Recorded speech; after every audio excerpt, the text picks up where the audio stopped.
Chicago, an afternoon in early May, 2023. Rain was pouring down on the trees in front of the Cook County Courthouse. Among the crowd hurrying for cover, I clutched a folder to my chest that felt heavier than all my years of marriage. My name is Eleanor Vance, and I am 32 years old. The little girl snuggled on my shoulder is my daughter Clara. She had just turned 4 that day, too young to understand why her parents had walked into a room together and walked out no longer husband and wife.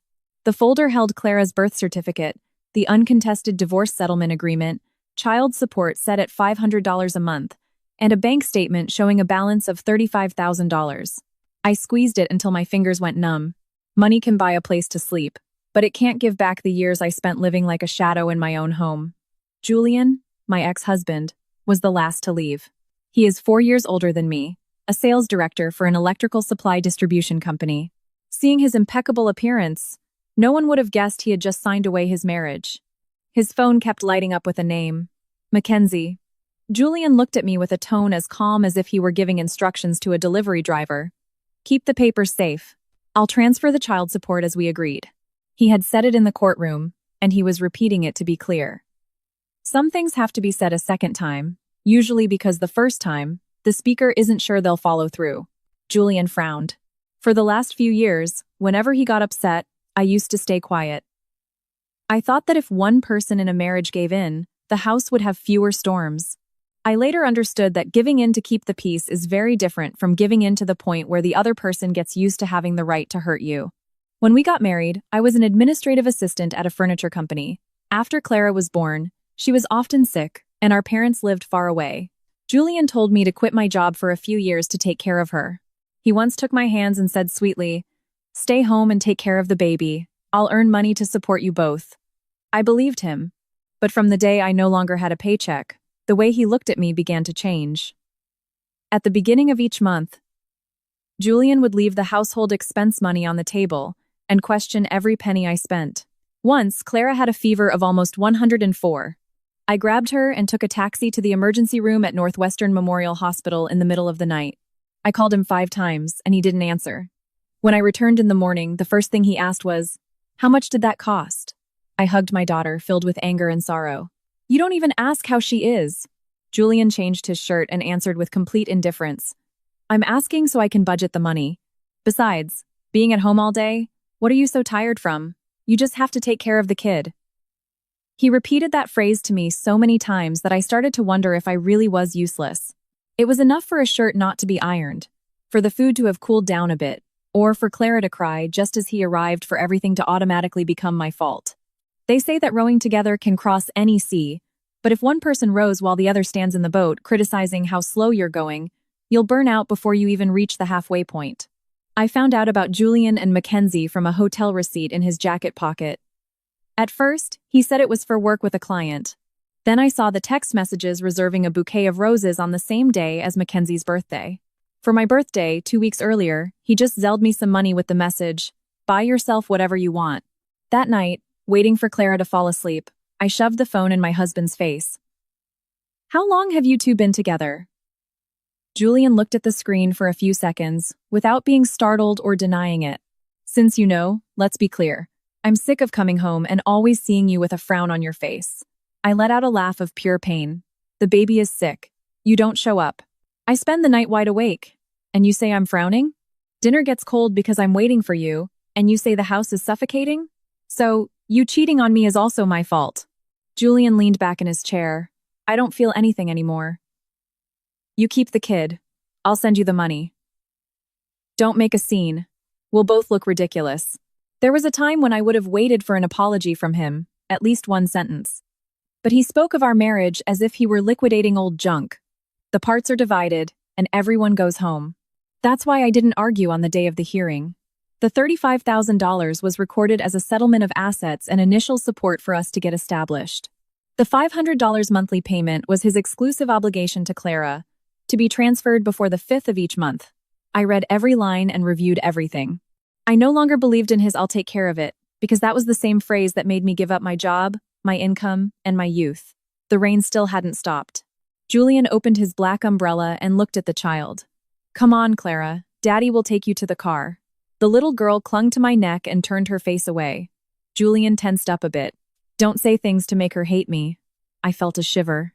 Don't worry. I don't need to teach her to hate her father. Children remember who is there for them when they need it.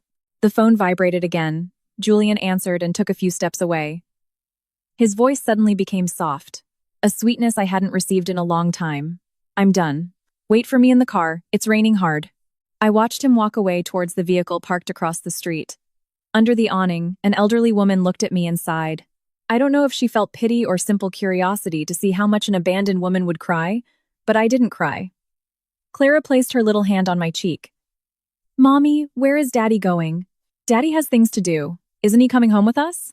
I swallowed the lump in my throat before answering. From now on, Daddy will live in another house. The little one blinked, watching the rainfall, and asked, So, where are we going? In my head, the image of the country house in Vance, Illinois, appeared with its potted plants on the patio, the smell of my mother's pot roast, and the oak tree under which my father used to drink his coffee. I still believed that no matter what happened in the world, a daughter could always return to her parents' house. I adjusted Clara's jacket and spoke to her in a firm voice. We're going to Grandma and Grandpa's house. I'm sure they'll love us very much there. Clara nodded and rested her head on my shoulder. I took my daughter, went down the courthouse steps, and walked directly into the rain. At that moment, I didn't yet know that of the sentence I had just spoken, the word that would hurt me the most later would not be grandparents, but the word sure. The Greyhound bus left the station as the rain began to subside. I was sitting by the window with one arm around Clara and the folder at my feet. The little girl dozed, clutching my sweater. I told myself that everything would be easier once I got home. From the small bus stop in the Illinois town to my parents' house was barely 2 miles. The country road shone with puddles. A landscape so familiar it almost made me forget I was returning in the position of a divorced woman. The brick house was still the same. On the patio were the potted plants my father, Thomas, under the covered porch, and from the kitchen came the smell of stew. As soon as I got out of the taxi, Rose, my mother, came out of the house. She looked at me, then at Clara, and finally fixed her eyes on the suitcase. You're here. Her tone was not the same as when we came for Christmas. There was no hug, nor did she make a move towards her granddaughter. I tried to smile. Yes, we're here. Clara hid shyly behind my legs. My mother bent down to stroke her head. Do you remember Grandma? Yes. My father came out from the back of the patio, his pants stained with mud from being in the garden. He looked at me longer than my mother did. His lips moved as if he wanted to ask something, but in the end, he just took the suitcase. Come inside. It's cold out here. Hearing my father treat me with such kindness made my eyes sting. But at that moment, Ethan came out of his room. His hair was messy, and he had his phone in his hand. He looked at the suitcase and frowned. Are you moving back in for good? My mother scolded him under her breath. What kind of way is that to talk? Ethan shrugged. I'm just asking so I know. I use your room now for my tools and to sleep. If you're staying, where am I supposed to go? I answered calmly. Clara and I will only stay for a few days. Just leave your things in a corner, it's fine. Ethan said nothing more, but his grimace was clearer than words. Not half an hour later, Angie, the neighbor, had already come over to bring some bread. Pat, from the convenience store, also peeked in. The news of my divorce was spreading through the town. Angie looked me up and down. I heard your husband has a good job. How did you end up like this when everything was fine? Pat intervened. Young couples these days get heated up too quickly. Our parents used to fix their problems behind closed doors. My mother sighed with a tone between sadness and reproach. She's a grown woman. She doesn't listen to me when I talk to her either. With a single sentence, my mother made everyone understand that I hadn't known how to keep my husband. Angie lowered her voice. He has money, honey. Did he lay a hand on you? If not, to leave him, something serious must have happened that you don't want to talk about. My hand paused as I poured water. Clara, sitting on the tiled floor, didn't understand everything, but she glanced at me. I smiled coldly. The matters of my marriage are already resolved. Now I'm only concerned about my daughter. Angie let out a forced laugh. Of course, you never know what goes on behind closed doors. I didn't respond. It seemed like understanding, but her eyes shone with pure curiosity. At dinner time, my mother placed a plate of pot roast and mashed potatoes on the table.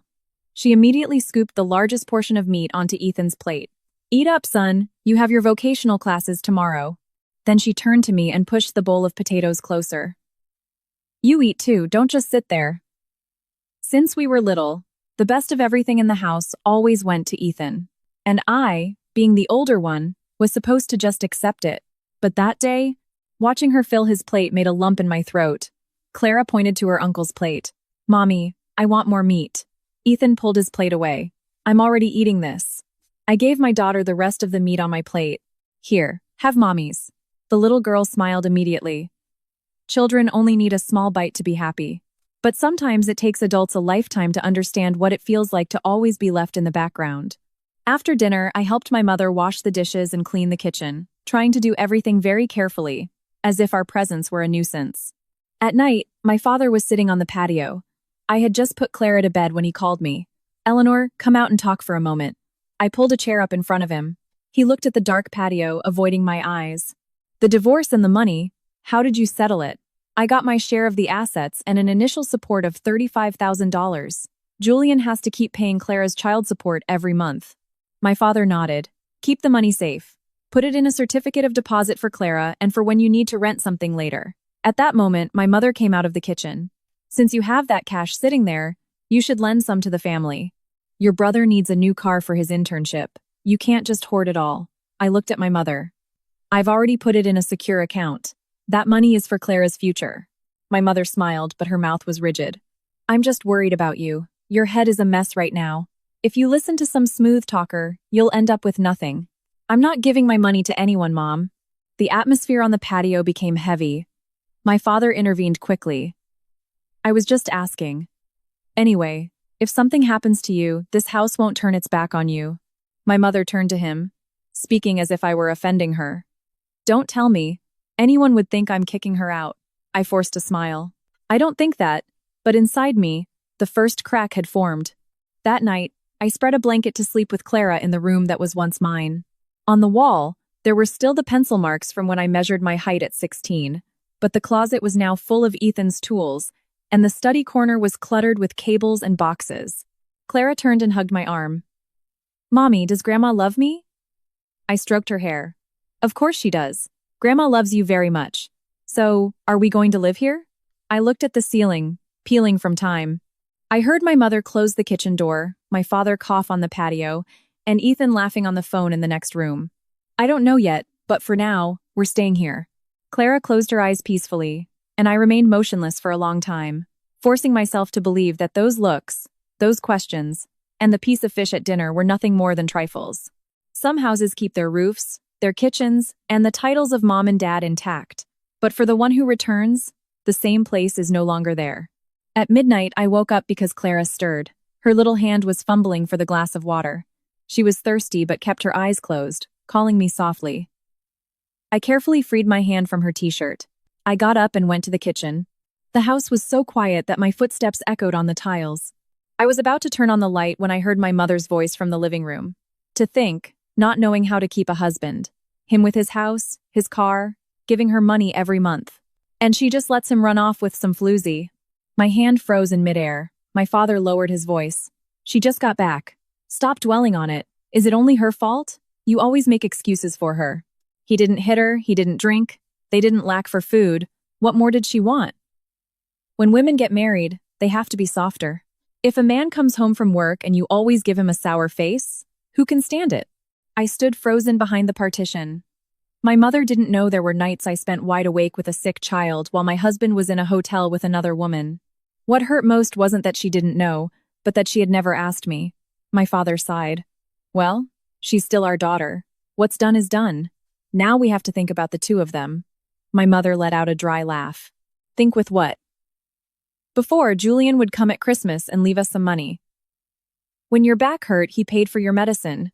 Now with the divorce, this house loses a good son-in-law.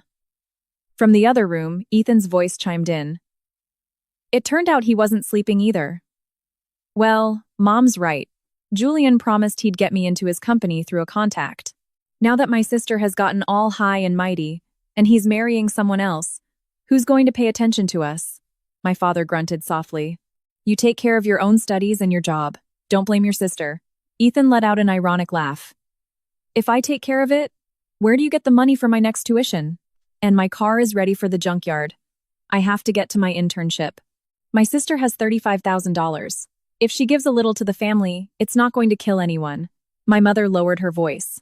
She's clinging to that bank account as if her life depended on it. This afternoon, I told her to help her brother out, and she got all defensive. Ethan replied, "Well, if she's not going to give up a dime, she can rent a place somewhere. That room is for my stuff, and now suddenly it's invaded." I had wished my mother would scold him, even with a single word, but her voice sounded colder than the afternoon rain. Honestly, if it weren't for the $35,000 bank account she has, I would have told her to find a place to live. This house isn't a shelter for abandoned women. I gripped the edge of the wall tightly. It turned out that the roof I had used to comfort my daughter was nothing more than a mathematical calculation. They didn't accept me for being their daughter, but because I carried a valuable bank account. My father was quiet for a moment and said, "What a mean streak you have talking like that. Mean streak? If she comes back here, we'll have to support her and her kid while Ethan is just starting out.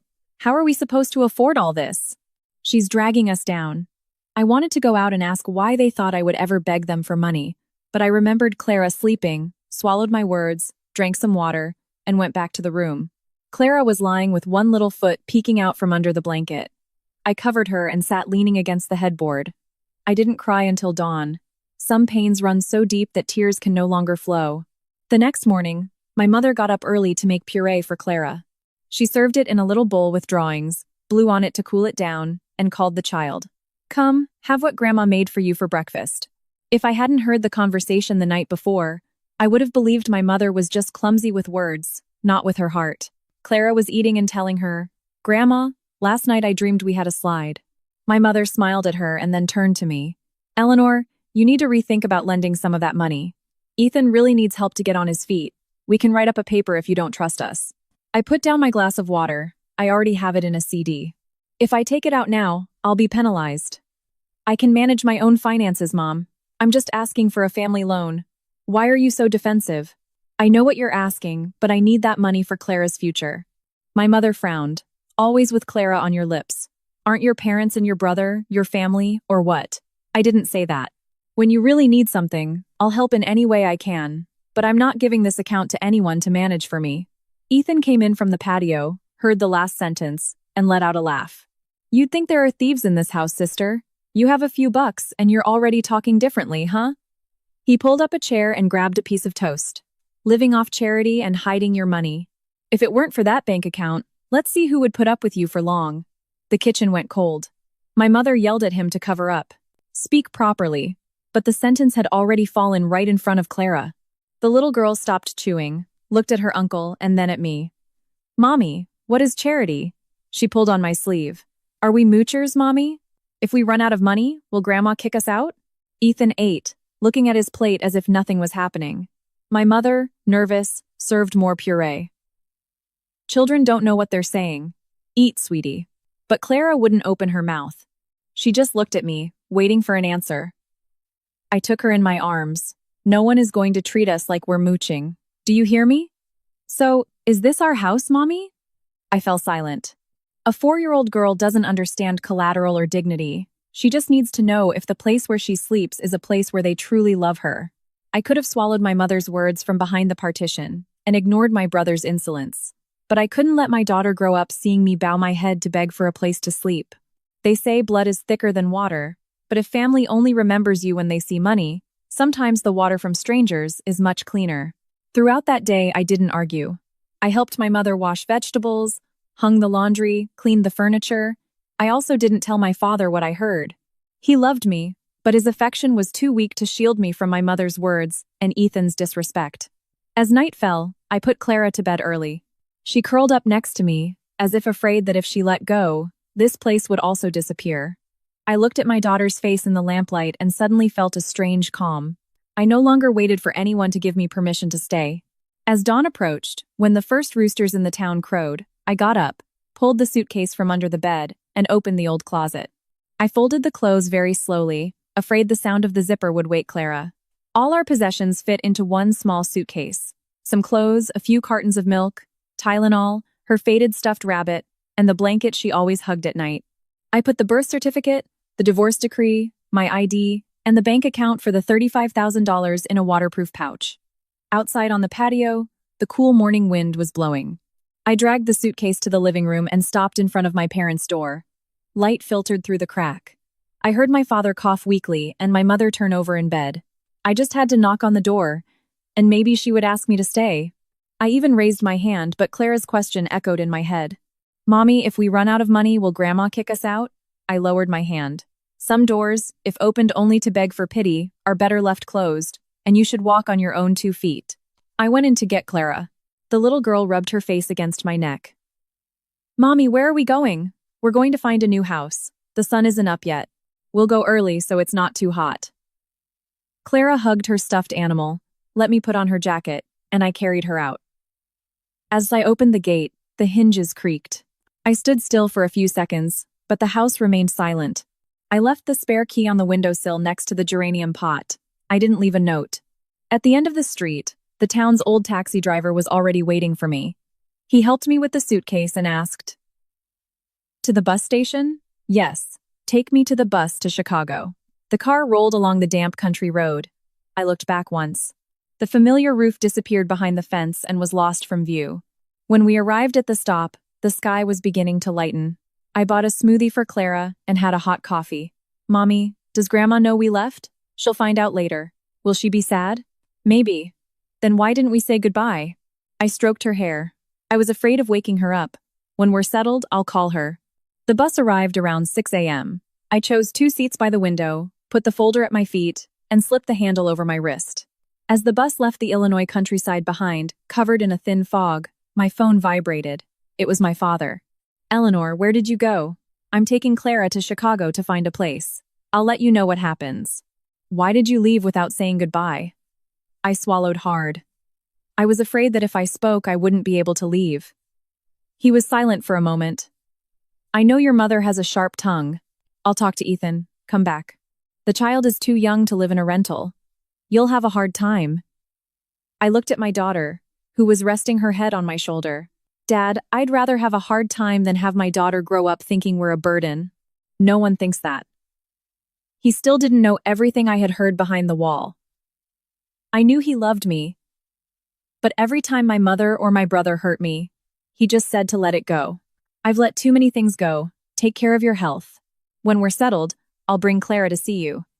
My mother snatched the phone from him. "Eleanor, what are you doing? I say 2 things to you and you run off with the child. When they find out, the neighbors will laugh at us." My heart went completely cold. "You're worried about people laughing. I'm worried about Clara hearing things she shouldn't hear.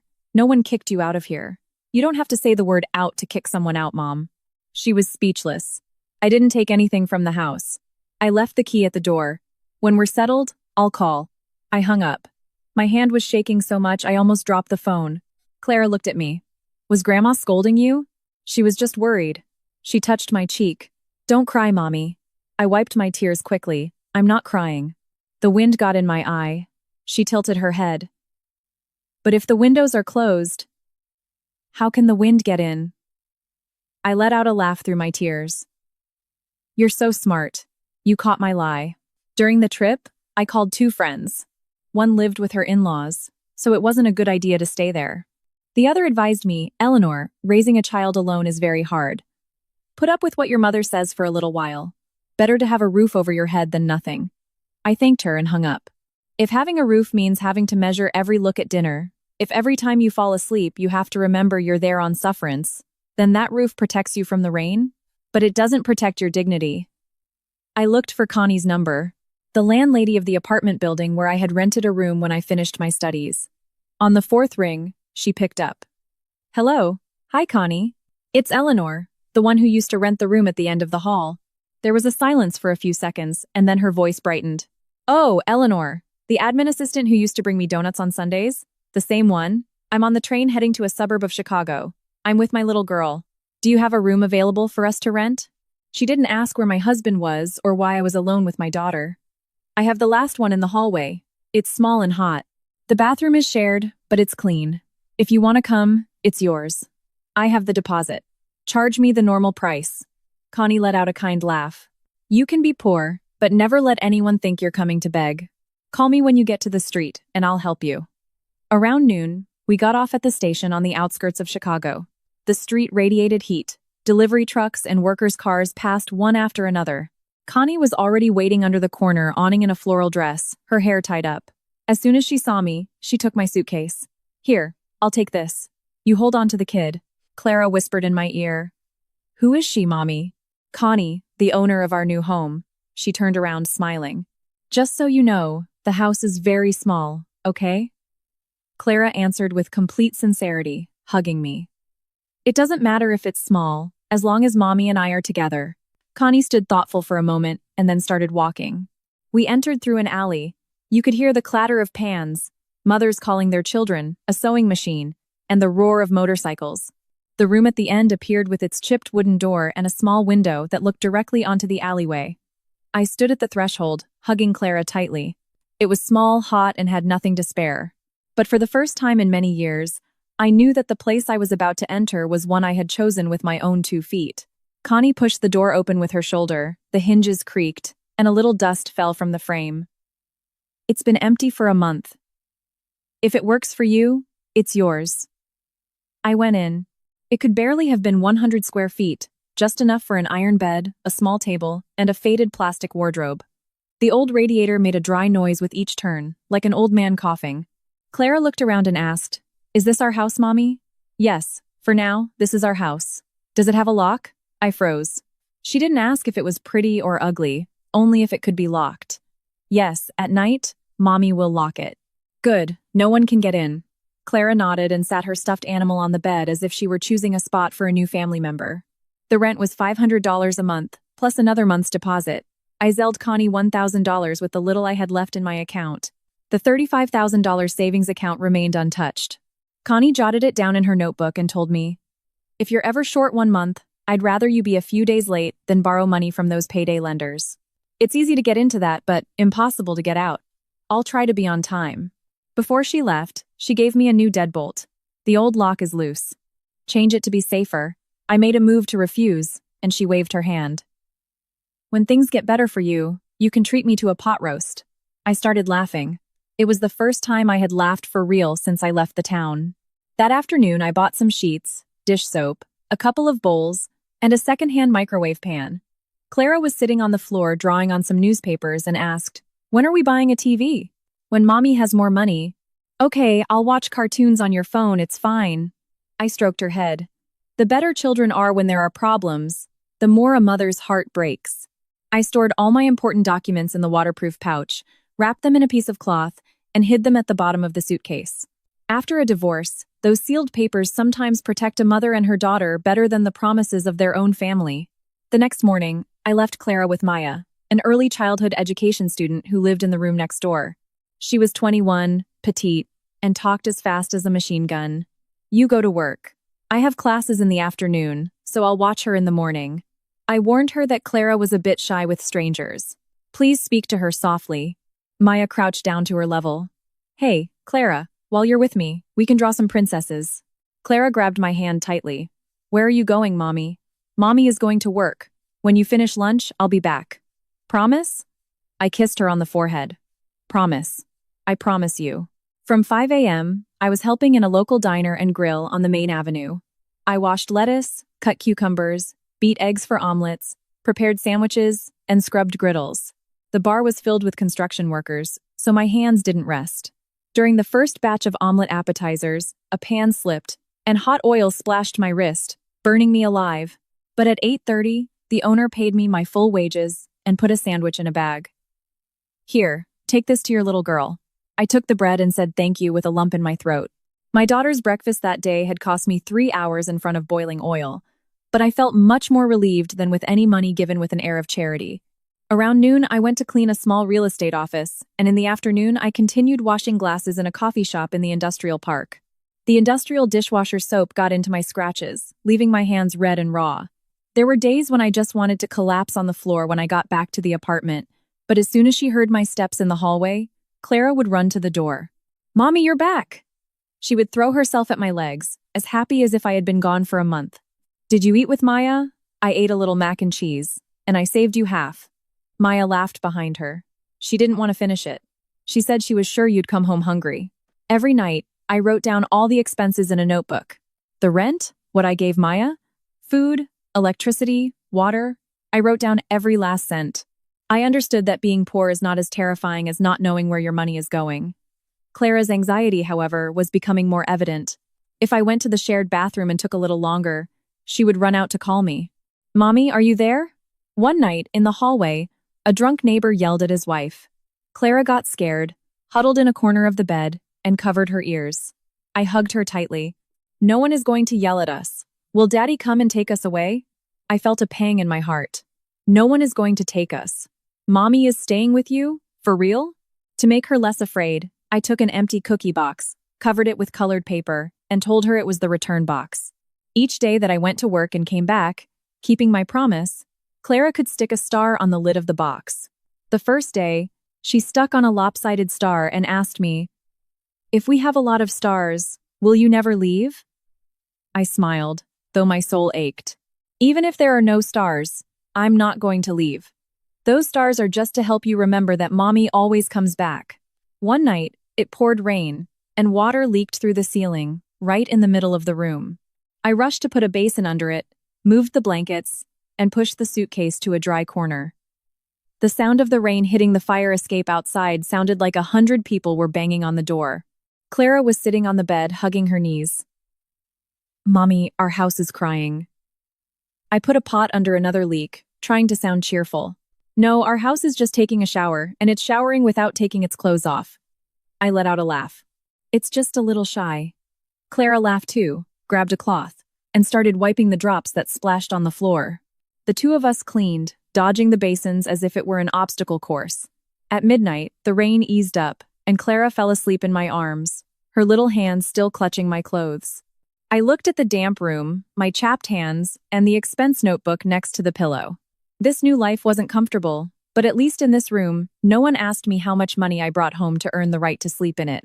The next morning, as I was trying to carry heavy grocery bags from the end of the street, a man driving a rideshare stopped in front of our door, took the bags from my hands, and smiled kindly. "Let me help you with that.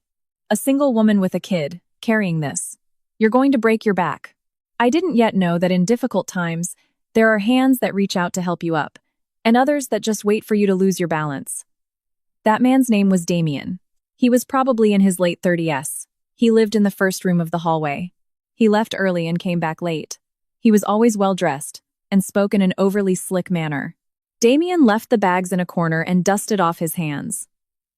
"If you need to move anything heavy, just let me know. We're neighbors. Don't be shy." I thanked him. He took a small smoothie from his pocket and offered it to Clara. "Here, for you." Clara didn't take it. She just looked at me. I shook my head. "Thank you, but she already has milk." Damien's smile froze for a second. "You're so distrustful. I'm not going to eat anyone. It's not that. I just teach my daughter not to accept things from strangers." He laughed loudly. "But we live in the same building. What stranger?" When he left, Connie, who was sweeping the courtyard, came to the door. "Be careful with that, Damien. If he helps you, thank him, but don't give him an opening to get into your business." "Is there something wrong with him?" I asked. Connie shrugged. "I haven't caught him doing anything wrong yet, but you know what they say. The one who butters you up that much is always after something. Better to keep your distance." In the following days, Damien appeared with strange opportunism. Sometimes he would buy extra smoothies. Other times he would offer to drive me to the coffee shop if he was going that way. I always politely refused. I didn't want to owe favors to a man I barely knew. One night, coming back from the bar, he was sitting on his motorcycle in front of my door. He handed me a business card with only a phone number on it. "I have a job that would be perfect for you. Easy money." "What is it?" "Bottle service." I looked at him directly. "What kind of bottle service?" He lowered his voice. "Just regular VIP customers. You entertain them at a private club, pour drinks, chat. If one of them wants to spend some private time, well, you give in a little. With a face like yours, you can make in one night what you make washing glasses all week." I handed him back the card. "I'm not interested."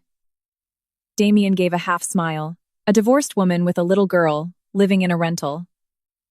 Let's see where you get the money to support yourself. I'm giving you a way out, and you're acting all high and mighty." I answered without flinching. "I may be poor, but my self-respect is not for sale. Don't bring this up again." His face changed completely. You've been around the block and you're playing hard to get. You think you're all that. I opened the door and pushed Clara inside. Are you done? Then get out of the way. Damien got up, letting out a sarcastic laugh. Let's see how long you last. 2 days later, while doing laundry in the building's basement, I heard two women talking in the corner. Hey, is it true that Eleanor's husband left her because she was messing around with other men? She seems like such an innocent little thing, but Damien says that when she was married, she went with anyone, and now she's taken the kid to squeeze money out of her ex. The hand with which I was holding Clara's t-shirt went rigid. I turned to them. Where did you hear that? The two of them got scared. One laughed nervously. We just heard it from people around. We don't know anything. Well, if you don't know if it's true, spreading rumors about someone just dirties your own mouths. I took the laundry basket. I kept my back straight, but my hands were shaking so much that the clothespins fell. Clara came back from playing in the courtyard with red eyes. I knelt down and asked her, "Who made you cry?" She bit her lip. Hugo said that Daddy left us because you're bad. Are you bad, Mommy? I felt a pang of pain and hugged her immediately. No, sweetie, I'm not bad. Then why do they say that? Sometimes there are people who don't know what's going on, but they love to make things up. Someone telling a lie doesn't make us bad. Remember? Clara nodded. Can I still play with Hugo? Yes, but if he says that to you again, you tell him to ask grown-ups about grown-up matters and not to go around hurting others. That night, Connie brought me a bowl of soup, looked at me, and asked, "Is that Damien trying to cause trouble for you?" I told her about the card and the rumor. She slammed the bowl on the table. I smelled it. Since he couldn't get what he wanted from you, he's spreading lies. The next morning, while everyone was doing laundry, Connie called Damien out loudly in the middle of the courtyard. You, come here, we need to talk. He put his hands on his hips. What's up, Connie? She pointed her finger right in his face. What's up is that you're going around saying Eleanor got kicked out of her house for cheating on her husband. He smiled contemptuously. I'm just saying what people are saying. What people? The only venomous tongue around here is yours. That girl works from sunup to sundown to raise her daughter. If you're not going to help, then shut your mouth. Everyone in the courtyard fell silent. Maya came out of her room. I watch her kid every day. Eleanor goes to work and comes back on time. That's slander. I came out with my phone in my hand. I have the messages where you suggested a certain job to me. After I turned you down, the rumors started. I have everything saved. Damien took half a step towards me. And what are you going to do? I didn't back down. If you harass me or spread rumors about me again, I will go to the police station and file a report against you. He laughed in anger. A report for this? Who do you think you are? I am a person with the right to protect my honor and my daughter's safety. That afternoon, he sent me one last message. Watch your back, snitch. You're not going to live peacefully here. I didn't reply. I took screenshots, printed them at a copy shop, and went with Connie to the police station. The police cited him. There was no big trial, but they made him sign a warning to stop harassing me and spreading lies. From that day on, when I crossed paths with him, he would look down. The gossip in the building died down. I learned that staying quiet at the right time is prudence, but staying quiet in the face of someone who uses your dignity for their own amusement only makes them believe it doesn't hurt you. On Sunday afternoon, I took Clara to a small park near an artificial lake. She was sitting, painting a little house with a red roof on a piece of recycled paper. I watched her as she drew a very, very large door. At that moment, someone stopped in front of me and called out in a surprised voice, "Eleanor, is that you?" I looked up. It was a man in a light blue shirt, carrying 2 bottles of water, with a face that was both familiar and distant. After 10 years without seeing each other, it took me a few seconds to recognize him. It was Liam. Liam smiled. Thank goodness. I'm not so old that you've forgotten me. He was a former classmate from our degree in business administration, a year older than me. We used to do projects together. He was always late, but he was the fastest at solving the exercises. After we graduated, I heard he was working in logistics for a company in Chicago, and we lost touch. He looked at Clara, who was still painting on the bench. Is she your daughter? Yes, her name is Clara. He sat at a respectful distance. He didn't stare at my worn-out clothes or ask why I was so thin. He offered me a bottle. I bought 2. Want one? I accepted it. He left the other one for Clara. Here, little one, but only drink it if your mom says it's okay. Clara looked at me, and I nodded. The little girl said softly, Thank you, sir. Liam's attitude relieved me. He didn't try to buy the child's affection right away. Nor did he use the gift to force his way into our story. He looked at the drawing. What a cool house. Why does it have such a big door? Clara answered with complete sincerity. So Mommy can see me from outside when she comes back from work. Liam's smile froze for a moment. He glanced at me but didn't ask any more questions in front of the little one. A while later, when Clara went to the playground area, Liam spoke. Do you live around here? I've been renting a room at the end of this street for a while. And work? I hesitated a bit and summarized that I helped at a bar, cleaned offices, and washed glasses in shifts. I didn't talk about my family or the neighbor Damien, nor did I use my divorce to make him feel sorry for me. After listening, he asked, Wouldn't you like to find something more stable? I smiled sadly. I would, but I haven't worked in my field for almost 4 years. I've probably forgotten how to use the software, and besides, I have the little one. Many companies back off when they hear that. Where I work, they're looking for someone to do data entry for the warehouse system. Full-time, office hours, but they demand speed because there's a lot of pressure with inventory. I looked at him, surprised. Are you going to recommend me? He immediately shook his head. I don't get anyone in. I'm just telling you where to apply and what papers they ask for. Whether they hire you or not will depend on you. That answer left me speechless. After so many days of feeling that people looked at me with pity, what I feared most was the word help. Some favors come with the price of making you feel inferior, but Liam simply opened a door without pushing me through it. I'm afraid they'll think I'm getting in through connections. I'm in the operations bay. I don't decide on hiring. Your interview would be with Brenda, the HR director. She has a reputation for being very tough. Even if I wanted to pull strings for you, I couldn't. I started to laugh. Hearing you say that gives me a lot of peace of mind. Life is strange. If people make it too easy for you, you get suspicious. If it's hard, you're happy. Liam sent me the company's address and the requirements via text. Before saying goodbye, he said, You were great with numbers in class. Taking a few years off doesn't mean you've forgotten. If you let time pass, eventually even you won't know what you're capable of. I looked at my dry, chapped hands from scrubbing. Then I'll go and try. I have nothing to lose by doing an interview. Exactly. The only thing that would keep you stuck is not trying. That same night, after putting Clara to bed, I took out my old phone to update my resume. I filled in my personal details quickly, but I got stuck in the professional experience section. It had been 4 years since I had the name of a company to put down. All I had behind me were early mornings caring for my daughter's fevers, juggling finances to make ends meet, cooking, and consoling tears. All of that had made me more patient, careful, and resilient to stress. But on paper, it was all just a big blank space. Maya, sitting next to me, helped me with the photo. Eleanor, don't overthink it. Just put that you were a sales administrative assistant, you did invoices, controlled packing slips, and that you left to take care of your daughter. Be clear, I was worried. Will they think I'm obsolete? Well, maybe, but you can't hide it. You have to be upfront. If they look down on you, it's better not to work there anyway. I laughed heartily. You're 21, but you sound like my grandmother. Maya put her hands on her hips.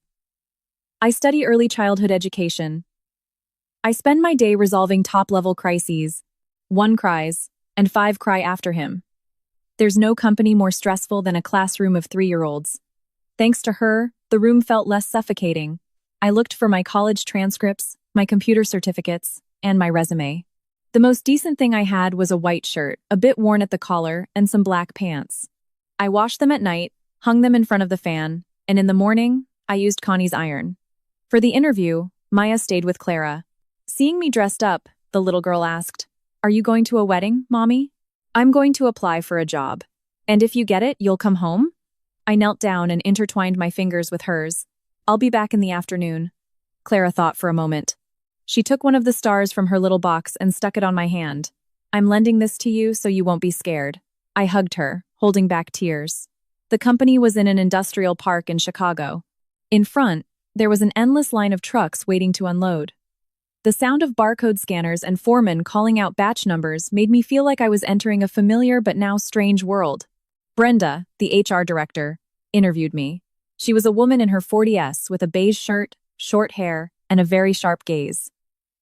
She reviewed my resume and got straight to the point. You haven't worked for almost 4 years. Why should we hire you instead of someone younger and used to the new software? I had prepared several answers, but I didn't want to sound artificial. I don't know if you should choose me, but if you give me a trial period, I will learn from scratch and take responsibility for every one of my mistakes. Brenda looked at me intently. You have a young child. What if she gets sick? I have someone to watch her and cover for me if necessary. I can't promise she will never get sick, but I can promise that I will not use my family situation as an excuse to be absent without notice. In a warehouse, there's a lot of pressure, and one wrong number can ruin an entire shipment. I squeezed my hands under the table. I understand pressure. I've handled debt tracking. Maybe I'll be a bit slow at first, but I assure you I'm not careless. Brenda turned the page. Why do you want to go back to work? That question brought me back to my rented room, to my daughter's hand clutching my clothes, and to what I heard my mother say behind the kitchen wall. But I wasn't going to play the pity card. I need a job to support my daughter on my own. I don't want to live off anyone's pity. Brenda looked up and stared at me. We don't pay salaries out of pity here. That's great. I don't want to be hired out of pity either. Brenda's lips formed an almost imperceptible smile. She gave me a basic data entry test. In the first 2 lines, my hands were shaking so much that I typed the password wrong. I took a deep breath, deleted it, and started again. I finished later than the person next to me, but I checked everything 3 times before handing it in. At the end of the morning, Brenda called me into her office. The company is offering you a 2-month trial period as a warehouse administrative assistant. The base salary will be $2,200 net per month, full-time. You start next week. I froze for a moment, afraid I had misheard. Did you say you're hiring me? You're on a trial period. Don't take it for granted. Don't celebrate too soon. I nodded several times. Yes, I understand. Thank you so much. When I left, I stood under the shade of a large pine tree in front of the company, and suddenly, tears fell. Not because that salary was going to magically change my life, but because for the first time in years, someone looked at me as a capable person. When Liam sent me a text to ask how it went, I replied, I'm starting a trial. He replied, Congratulations. Tomorrow, buy yourself a notebook and a pen. People usually forget those little things on the first day. I stopped by a stationery store and bought a blue-covered notebook. On the commuter train back, I opened the first page and wrote, I don't need anyone to save me. I just need to never give up. That afternoon, Clara ran to the door. Seeing that the star was still stuck to my hand, she shouted, Mommy, did you bring the star back? I picked her up. Yes, and Mommy also brought home a new job. Clara didn't understand about paychecks or trial periods. She just hugged my neck with a huge smile. I knew that from the next day, life wasn't going to be a walk in the park, but at least I had found a door I could walk through on my own 2 feet. On my first day of work, I arrived 40 minutes early. The security guard was just opening the warehouse shutter, and only a couple of trucks were waiting at the dock. I stood in front of the glass entrance, adjusted my shirt collar, and repeated to myself, Today, I'm not here to ask anyone for favors. In the data entry department, there were 4 of us. My desk was near the window, across from a woman of about 28 named Sharon. Sharon looked me over and asked, Are you the one Liam recommended? Liam told me there was an opening, but I earned the resume and the interview on my own. Sharon made a disdainful gesture. I'm just asking. The numbers fly by the hour here. You can't afford to be slow, no matter who recommended you. I understood immediately that I wouldn't have a peaceful adjustment period. In the morning, the team leader taught me how to match the incoming packing slips with the system, check the lot numbers, and assign them to shelves. I wrote 3 full pages in my notebook, but when I did it alone for the first time, I made a mistake in one character. Sharon pulled her chair closer and pointed to the screen. Look closely. This is a B, not an 8. If you get one letter wrong, the whole warehouse goes crazy looking for the pallet. I'm sorry, I'll fix it right now. Sorry doesn't do anything here. The material doesn't get placed on the shelves by apologizing. The people around me looked at me, and I felt my face burn, but I didn't reply. I corrected the code, reviewed the entire line again, and noted the error in my blue notebook. At lunchtime, everyone went together to the bar in the industrial park. I took out a container of cold food I had brought from home and sat at the last table in the hallway. Brenda passed by, and seeing me eating while reviewing the notebook, she stopped. Are you going to be studying on your break? I'm afraid of making another mistake this afternoon. Being cautious is fine, but if you push yourself too hard, you'll make more mistakes. Eat, rest a bit, and then continue. I closed the notebook. Brenda noticed my container, a simple turkey sandwich and a few slices of tomato. How's the first day? You're slower than the rest. Being slow isn't the worst. The worst is hiding your mistakes. After saying that, she left without encouraging me, but her words took a weight off my shoulders. At night, after bathing Clara and putting her to sleep, I would spend hours reading the program manuals on my phone. I noted the errors in red and how to solve them in blue. There were early mornings when my eyes would close, and my head would drop onto the table. Clara, half asleep, would pull my arm. "Mommy, aren't you sleeping? I'm going to study a little more." But do grown-ups have to study too? If grown-ups don't learn, life leaves them behind very quickly. Clara didn't fully understand, but she brought me her little pillow and put it on my back. "Well, study hard, Mommy." But work wasn't my only concern. I had to find a school for Clara urgently because Maya was about to start her vocational internship and couldn't stay with her all morning. I found a public preschool near our building. They would adjust the price of the lunch and activities if I managed my finances well. Her teacher was named Miss Alicia, a chubby woman with a voice so soft that it immediately calmed the children's fears. On the first day of school, Clara clung to my coat desperately. "Mommy, stay here with me until the afternoon." "Mommy has to go to work. I won't cry, but just sit there by the door." I knelt down. "I promise you, every afternoon I will come to get you. You'll eat here, take a nap, play with the other kids, and when you open your eyes, I'll be here." Daddy also said he would come on the weekend, and he didn't. I was speechless. Mess. Alicia approached, didn't pull her from my arms, just sat down next to her. "Clara, can you help me with something? I have some markers that are very messy, and I don't know how to put them in the box." The little girl looked at her and then at me. I intertwined my fingers with hers. Mommy keeps her promises. Clara let go of my coat very slowly. I turned and walked away quickly, knowing that if I looked at her for another second, I wouldn't have the strength to leave. In the afternoon when I picked her up, Miss Alicia showed me a drawing of Clara's. There was a little house with a girl inside and a mother standing at the street door. She told me in a low voice, "The child is adjusting, but she doesn't stop looking at the door. I think she's afraid you won't come back." I caressed the paper. "Our family has gone through a lot of changes lately. You just have to be on time. Children trust routines more than long explanations." From that day on, no matter how much work I had, I arrived at the school gate right on time, and every time she saw me, Clara would run out as if she had recovered the greatest treasure in the world. When my new life was starting to find some rhythm, Julian called. I was preparing dinner, and Clara was painting. Hearing the tone, she asked, "Is that Daddy?" I went out into the hallway to answer. "Is something wrong? I wanted to let you know. Mackenzie and I are getting married at the end of the year." I was silent for a few seconds. "I wish you well." Julian seemed surprised. "Aren't you going to ask me anything? What you do is no longer my business. I just ask that it doesn't affect Clara." He cleared his throat. "Mackenzie will be seeing Clara from now on too. Don't go putting ideas in the child's head. I have never spoken ill of you in front of her. I'm just warning you." I hung up the phone. The stew was still simmering in the kitchen. Clara was still painting her yellow house, but my hand was ice cold as I held the wooden spoon.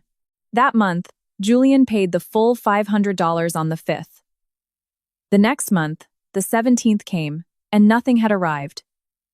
He didn't give any notice or answer my first 2 messages. The following month, the transfer only showed $200 with the note, "I have a lot of wedding expenses.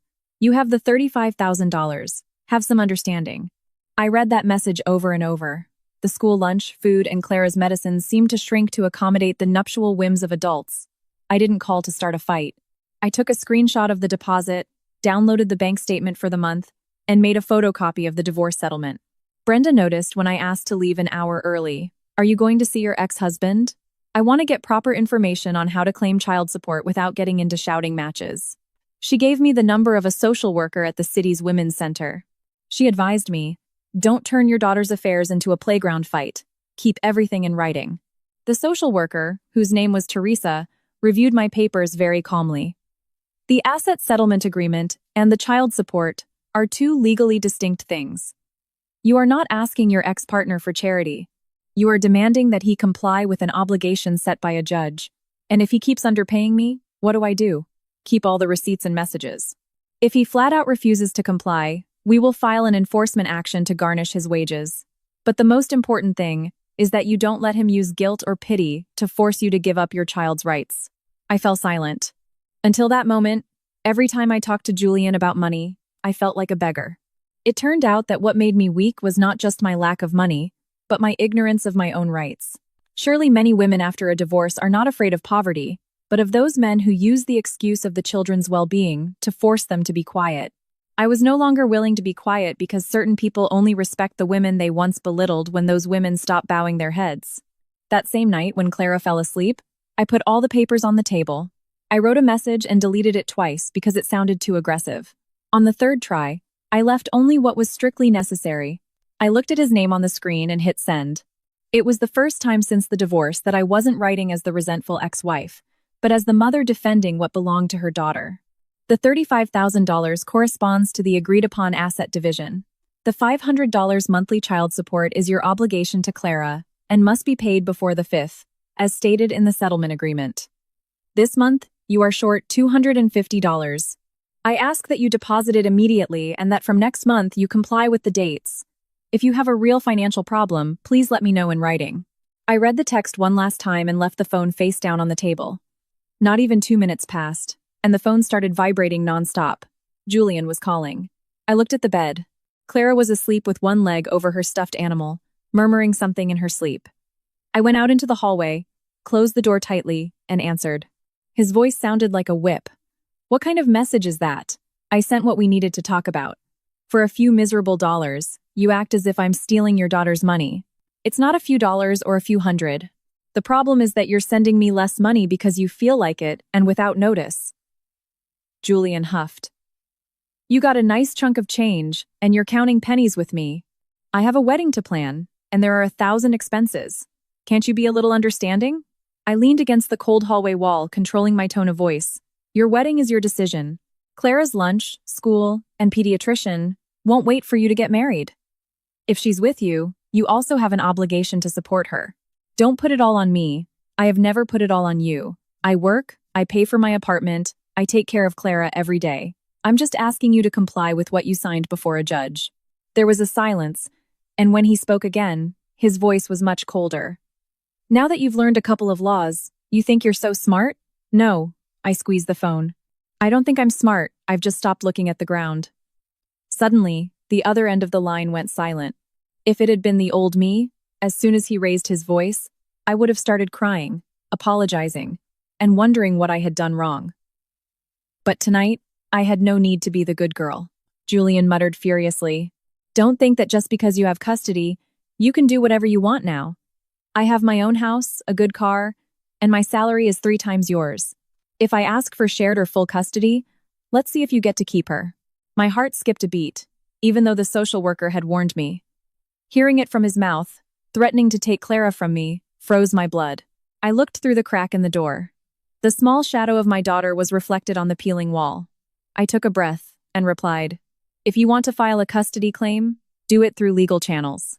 I'm not going to beg you. Julian was caught off guard by my calmness. You've gotten so brave. I may not have a big house, but I'm the one who takes her to the doctor when she has a fever, who picks her up on time, who takes care of her every day, and I have never put my own life ahead of her. And I also have all the bank statements where you pay me late and the messages where you say you're not paying your daughter because you have to pay for your wedding. Are you spying on me? I'm gathering evidence to protect my daughter. He laughed bitterly. Wow. You've been divorced for a few months, and you seem like a different person. I'm still the same. The thing is, you got used to me not daring to open my mouth. Before he finished the sentence, I heard a woman's voice near the phone. Give it to me. I'll talk to her. Julian must have had the speaker on because Mackenzie's voice came through crystal clear, sweet, but venomous. Hello, Eleanor. I think you should calm down. Julian hasn't abandoned his daughter. It's just that this month we have a lot of advance payments. And in what capacity are you commenting on his daughter's child support? Mackenzie hesitated, and then let out a nervous laugh. I'm his future wife, and Clara will be coming to our house a lot. I just want things to be done in a civilized manner. Civilized is complying with a court agreement, not using wedding reception expenses to take food out of a child's mouth. Mackenzie's tone became more honeyed. Don't be so harsh. $35,000 is not a small amount of money. Anyone who hears you would think Julian left you destitute. I never said he left me destitute. Well, think about Clara's future and don't get like this out of pride. Little girls need their father, not just the money. I closed my eyes. It's true. Children need a father. but a father who doesn't just show up when it's convenient or when he has spare time. A father who follows through, who knows which school she goes to, and who doesn't cut his own daughter's money to pay for an open bar. There was a silence, and I added, "And as for you, if you're really thinking about Clara's future, I beg you to stop using the for the child's sake excuse to force me to swallow her father's irresponsibility." Julian shouted and grabbed the phone. "That's enough. Yes, that's enough. You transfer the $250 before the end of the week, and starting next month, you comply with the 5th. If you're late again, I will initiate garnishment proceedings as I've been advised." "Are you threatening me? I'm informing you," he snorted loudly. "If you act like this, don't come crying to me later if I don't show you any consideration." I looked at the peeling door of my rented room. "You and I are already divorced. I don't need any consideration. I just want you to stop trampling on your daughter's rights." And I hung up. As soon as the screen went dark, my knees trembled. I had to lean on the iron railing to keep from falling. My hands were sweating, and my heart was racing at 1,000 beats per minute. I wasn't as strong as my voice had pretended to be. I was terrified that he would try to take the child from me, that my low salary would be the excuse to say I couldn't support her, that one day they would take Clara from this apartment because her father lived in a suburban house. But the fear no longer made me want to run and apologize. I saved the date of the call, the summary of the conversation, and took screenshots of the warning messages. The social worker Teresa had made it clear. Anything concerning your daughter, don't keep it in your head, put it in writing. A little later, a message from Julian arrived. "I'll send the rest tomorrow, but don't get too clever with me." I didn't take the bait. I simply replied, "Noted. I ask that you comply with the dates going forward." The next morning, I received a notification from the bank with the deposit. I stared at the number for a long time, not because of the joy of the money itself, but because for the first time, I realized I didn't need to cry and scream for someone to learn to respect my boundaries. Clara came out of the room, rubbing her eyes and shuffling her feet. "Mommy, what are you doing standing there?" I put the phone away. "I'm just looking to see that it's daytime now." The little girl looked out the window towards the inner courtyard as the first rays of sun timidly crept in. "Mommy, are you going to come pick me up on time today?" "Yes, I promised you." Clara hugged me around the waist and ran off to find her school uniform. I stayed at the door for a few more seconds. Last night, I felt pain, panic, and tremors. I had learned that being calm doesn't mean there are no more wounds. It means that even if you have a hurricane inside, you're no longer going to let the one who sank you take the helm of your life again. On Monday morning, as soon as I clocked in, I noticed a very tense atmosphere in the office. The phones wouldn't stop ringing. The operators were running back and forth, and the warehouse supervisor was standing in the middle of the hallway with a pile of packing slips in his hand and a face red with anger. I hadn't even taken off my coat when Sharon called me. "Eleanor, come see this." On her screen was the order for a huge shipment of home appliances sent to an important client in Gary, valued at almost $480,000. The code in the system marked the products as top quality, but when the client opened the pallets, almost a third of the shipment was defective products that had been previously set aside to be returned to the manufacturer. I saw my username at the end of the data entry history. My heart sank. It was impossible. I had thoroughly reviewed that shipment before leaving on Friday. Sharon crossed her arms. "The system says your user modified the code." "What, does the computer change it by itself?" "I want to see the full edit history." The supervisor approached with a harsh voice. "Eleanor, your user was used to change the status of the merchandise from return to suitable for shipment. The client is demanding compensation. We have the payment blocked, and the trucks are coming back for the load." I felt a cold chill run through my veins. I did not modify that data.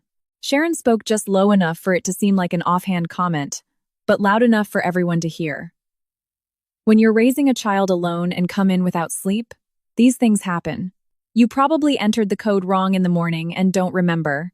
Another administrative assistant nodded. New people always get mixed up with the big shipments. I turned to Sharon.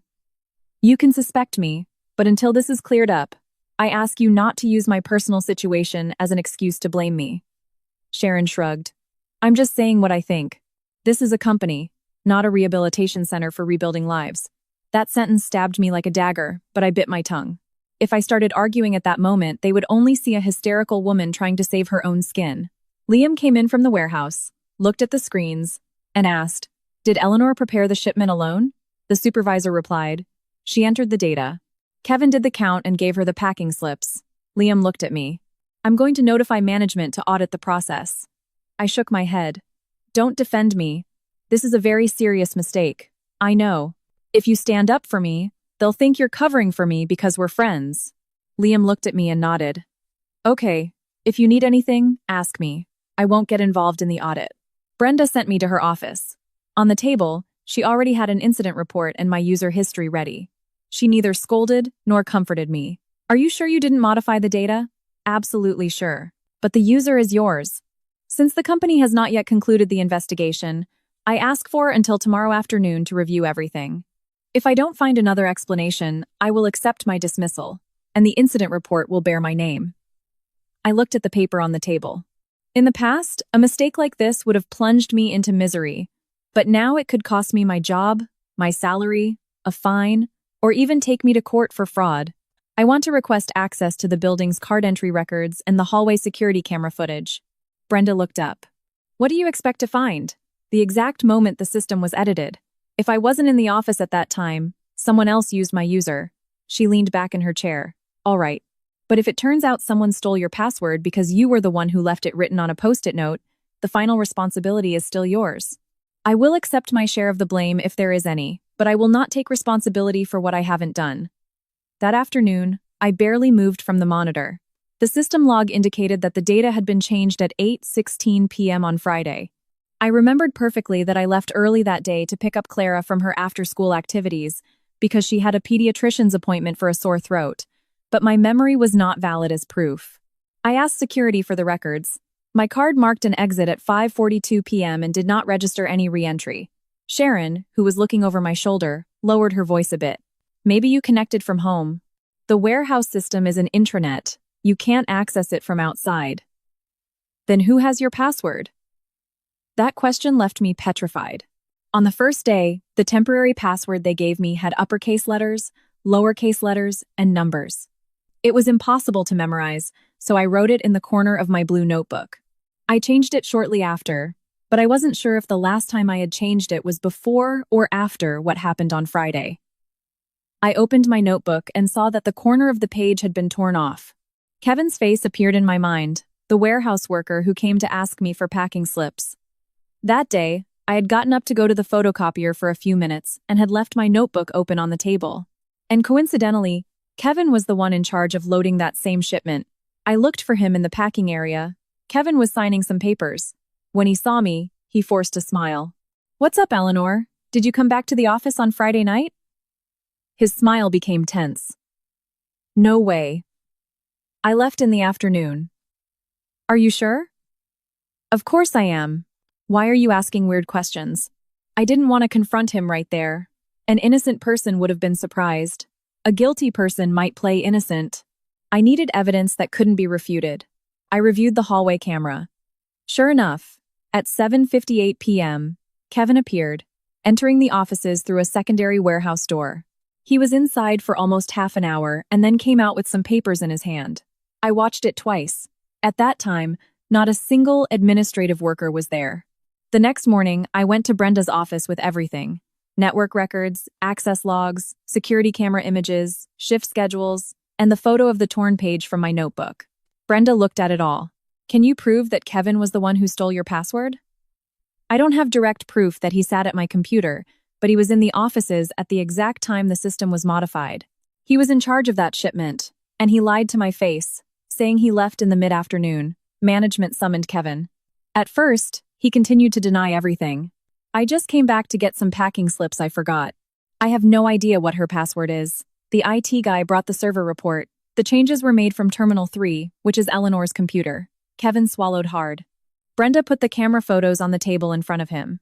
You entered the offices at almost 8, and you told her you had left in the mid-afternoon. Why did you lie?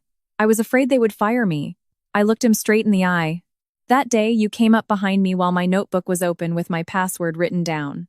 The page was found torn. Can you explain that? Kevin slammed his hand on the table. Don't blame me. You were the one who wrote it down, and now you want to use me as a scapegoat. Liam watched from the back of the room without saying a word, keeping his promise. At that moment, the warehouse manager came in with a new report.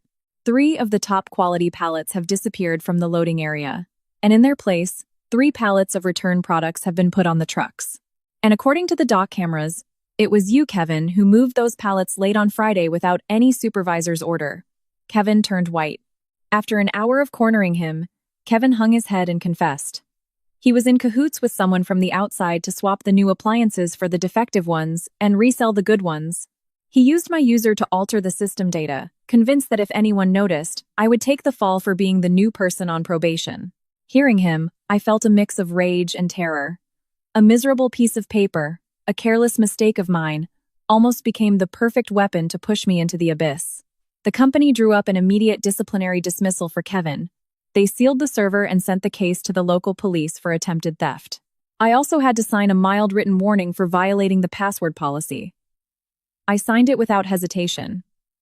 I take responsibility for my mistakes, but I won't take the blame for others' crimes. When I left the office, Sharon was waiting in the hallway. She looked away for a few seconds and said, "I apologize. When I saw it was your user, I assumed it was you. And on top of that, I brought up your daughter. I crossed the line." I stayed silent, and she continued. I'm sorry. I closed my notebook. Don't worry. I also used to look in the mirror thinking that, since I had been a housewife for years, I was no longer useful. Thank goodness numbers and cameras don't have prejudices. Sharon bit her lip and nodded slightly. That afternoon, I left work when the warehouse lights were already on. For the first time in a long time, I didn't feel like Liam's recommendation, or the divorced woman begging for a salary.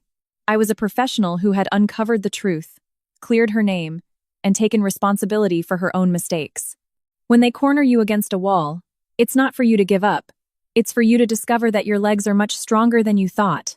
3 days after the incident with Kevin, Brenda called me into her office. I went with a knot in my stomach. Although it was clear that I had not participated in the theft, I was still on probation, and my carelessness with the password was real. They could perfectly well fire me to avoid problems. Brenda slid some papers towards me. Read this carefully and sign at the end. I looked at the title of the page and almost fainted. Full-time offer letter. Really, Brenda? Yes. The management has decided to end the trial period early. Your base salary will be $2,800 net, plus full health benefits and a $401k match, plus a meal allowance. I was petrified. Brenda looked up. Does that seem too little? No. It's just that I'm so happy I don't know what to say. Well, don't thank me. If the company is making you permanent, it's because you're valuable. This isn't a charity. Her words still sounded cold, but for me, it was the greatest recognition I had received in years. I took the pen and read every clause. My first strokes trembled a little, but the signature came out firm. As I put the pen down, I felt like I was signing a new agreement with myself. No more depending on the goodwill of others. I went out into the hallway and called Maya. Tonight, I'm ordering dinner for everyone. I passed probation and got the official offer. Maya shrieked with joy over the phone. Seriously? Then I get to choose. I want sushi. I started laughing. My budget for celebrating is $20, smarty. I'll treat you to a large pizza, some garlic knots, and if you want, a slice of cheesecake for dessert. What matters is celebrating. That night, I bought food from the bar downstairs. Connie brought a bottle of sparkling water, and Maya bought fruit. Clara was sitting in the middle of the room with a paper crown she made at school. Mommy, are you the boss now? No, sweetie. Mommy is a full-time employee now. What's full-time? Maya answered very seriously. It means your mommy works so well that they gave her real benefits and want her to stay. I gave Maya a gentle tap on the head so she wouldn't exaggerate. Clara looked at me very seriously. So, we don't have to worry anymore? Her question made the laughter die down for a moment. I took Clara onto my lap. Mommy has to keep working hard, but now things are going to be much more stable for us. Clara gave me a loud kiss. I like that Mommy is full-time. That night, when everyone had left, I opened my expense notebook again. I reviewed the rent, electricity, water, Clara's school lunch, what I gave Maya for watching her, the month's groceries, and medicine. I opened another online account in my name and called it Clara's Fund. Every month, even if it was only $30 or $40, I would transfer it there. I deposited Julian's child support into a different account to have a clear statement if I ever went to court, and I didn't touch it unless it was absolutely necessary. The $35,000 from my divorce was still intact. I only withdrew a little to pay for Clara's health insurance and some school supplies. I didn't want to go to the extreme of skimping on my daughter's needs, but I also wasn't going to let that money become a bottomless pit that anyone could dip into. Life began to settle down. In the mornings, I took Clara to school, and in the afternoons, I sometimes stayed with Sharon to do inventory checks. We weren't close friends, but we helped each other.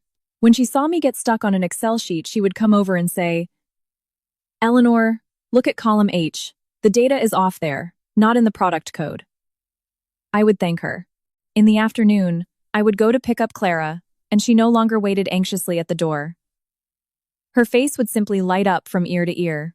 We ate dinner together, sometimes fish, sometimes simple lentils. She would always set aside the best piece of bread or chicken for me. "Here, Mommy, so you're not tired from work." And I would give it back to her. "You have it, you need to grow big." She would put her hands on her chin and say very seriously, "When I grow up and work, I'll buy you the food." And I would laugh. "You grow up to be a good person, then we'll see who buys the food." Not everything was beautiful. There were nights when Clara coughed so much that I would spend the early morning hours wide awake, close to her chest. But those were normal worries, not the anxiety of feeling suffocated because my life depended on the crumbs someone else wanted to give me. Everything was going smoothly until one afternoon in mid-November. I was entering some packing slips into the system when my phone wouldn't stop ringing. It was my mother. A pang shot through my chest. Since I left my hometown, my mother had barely called a couple of times, almost always to ask about the girl or to reproach me for not visiting. She never asked me how I was living. I asked for permission to take the call in the hallway. "Hello, Mom." On the other end, I only heard ragged breathing and then my mother's crying. "Eleanor, your father fell in the bathroom. The doctors at the hospital said it's a mild stroke. Come right now. If you don't come, who can I ask for help?" Her last sentence had that familiar touch of reproach, but this time I didn't pay it any mind. I remembered my father on the patio, saying in a low voice, "If something happens to you, this house won't turn its back on you." I went into Brenda's office and told her. She looked at my schedule. "Pass your packing slips to Sharon. You have 2 days of leave for a family member's hospitalization. If you need more, let us know. Get the medical justifications. And be careful. Stroke rehabilitation is very tough. Don't trust the online miracle cures." I thanked her, grabbed my things, and ran to the school to get Clara. On the way, I called Maya. "Maya, my father is in the hospital. I'm going to the town urgently. Can you stay with Clara tonight?" "Yes, of course. I don't have classes tomorrow morning, and I'll let her teacher know." Clara, upon hearing that her grandpa was sick, started to fuss. "I want to go see Grandpa." I hugged her tightly. "You stay with Maya, be good. When Grandpa gets better, I'll take you to see him." "Is Grandpa going to die?" I was scared. "Don't say that. He's sick, and the doctors are curing him." Clara bit her lip and ran to get her latest drawing from her backpack. "Give this to him so he gets better faster." I put it in my bag, gave her a kiss, and rushed to the bus station for the bus to my hometown. When I arrived at the university hospital, it was already night. My mother was hunched over in a plastic chair, her eyes swollen and her hair disheveled. When she saw me, she shot up like a spring. "Why did you take so long?" I overlooked the reproach. "What floor is he on? What exactly are the doctors saying?" I went into the room. My father was in bed with the corner of his mouth slightly drooping and his left arm limp on the sheets. When he saw me, his eyes filled with tears. I went over and grabbed his right hand. "I'm here, Dad." He tried to speak, but only inarticulate sounds came out. "It's Eleanor." I bent down and let my tears fall on his thin hand. "Don't talk, Dad. Just stay calm." I went to admissions to leave my information. I went downstairs to the cafeteria to get a coffee and some purees. Ethan, my brother, hadn't appeared at any point. My mother said he was at his vocational internship and wasn't answering his phone. Around midnight, I went out into the hallway to get some water and saw my mother talking on the phone at the end of the stairs. She was speaking very softly, but in a hurry. "Your sister is here. You just relax. She has $35,000 in the bank. This time we'll tell her to take out money to help us all. She can't be so selfish as to keep it all for herself and her daughter while we're drowning." I stood planted in the middle of the hallway, lit by cold fluorescent lights, with the unopened water bottle in my hand. My father was in a bed, unable to move an arm, and the only thing my mother was thinking about was not just paying for his treatments, but how to use my money to patch up the holes of her spoiled child. I felt my blood run cold, but I didn't go to confront her. I went back to the room, left the water on the nightstand, and tucked my father in. He looked at me tiredly. Are you thirsty? I gave him small spoonfuls of water, trying to keep my hands from shaking. At 1 a.m., the doctor told us he was stable. The stroke had been mild, but he needed strong medication and to start rehabilitation soon. The expenses were not the absolute ruin my mother had painted. I spoke to the nurse about the care plan, checked the insurance forms, and went back to the hallway. My mother had already returned. Ethan has arrived. He says he's on his way. Dad is in the hospital, and he's coming at this hour? What's his big problem? I looked directly at my mother. What's his problem? So much so that you have to ask for my savings. My mother got scared. You heard us? I heard enough to know you want my money. She changed her tone immediately. Not take it. I wanted to borrow it. Your father is in the hospital. Your brother is going through a rough patch. Your family. Are you going to stand by and do nothing? How much money do you need? She thought I was giving in, so she came closer, lowering her voice. About $10,000. I stared at her. She looked away. $10,000? The doctor just told me that Dad's treatment costs almost nothing with insurance. What's the other $10,000 for? She started stammering. For private rehabilitation, for things around the house, for Ethan's tuition. She listed so many things that she ran out of breath and finally became defensive. We're a family. You sound like an IRS inspector. It's just money. The money is for Clara's future. I have the right to ask. At that precise moment, Ethan appeared. He was wearing a low-brimmed cap, a dirty sweatshirt, and his eyes were bloodshot. Upon seeing me, he didn't ask how Dad was. He directly took my mother's arm and pulled her to a corner. I stepped in his way. Let's talk here, in front of everyone. How much money do you owe? Ethan looked at me with contempt. What's your deal? You show up and you're already giving orders? You're using Dad's illness to get money out of me? Of course I'm asking. He looked at my mother. Did you tell her? My mother grumbled. Shut your mouth and go see your father. I owe a few thousand. If you lend it to me, I'll pay it back when I get paid from my internship. How much? $5,500. There was a silence. $5,500 for what? My mother tried to intervene. He took out a payday loan to pay for some school things, and the interest has drowned him. Ethan huffed. Mom, don't tell her everything. I glared at him. What else is there? In the end, by digging, the whole truth came out. He had taken out payday loans from mobile apps to buy a new iPhone. Then he used what was left to bet on soccer online. Since he lost, he took out another loan to cover the first one and ended up in the hands of loan sharks who charged him crazy interest rates. In addition to that $5,500, my mother wanted me to give him another $2,000 to buy Ethan a decent second-hand car, because she said going to his internship in my father's old car embarrassed him in front of his classmates. I listened to everything and felt like I was about to burst into laughter. So, of the $10,000, the real money Dad needs to adapt his room and pay for a private therapist is $1,000. The rest is to pay off your son's gambling debts and buy him a new car. My mother was offended. He's your little brother. If he has a good job one day, he can help us all. I looked at the woman who had raised me. A woman who always taught me to take care of her husband, but who deep down in her soul always preferred her son. Dad has been in that bed since noon. The one who paid for the admission, who has been here and spoken to the doctor, has been me. The one you call your pillar and your pride shows up at 1 a.m., loaded with debts. My mother turned red with anger. Don't give yourself a medal for a few bucks. I gave birth to you and raised you. If there are problems in the house, you have to pitch in. I'll pitch in my share. I took out the folder with the hospital receipts. I'll pay for the pharmacy medicines, the walker, and Dad's private rehabilitation therapies half and half with you. The rest of the problem, you and your son can handle. And if Dad really needs a physical therapist at home next month, we'll calculate it again.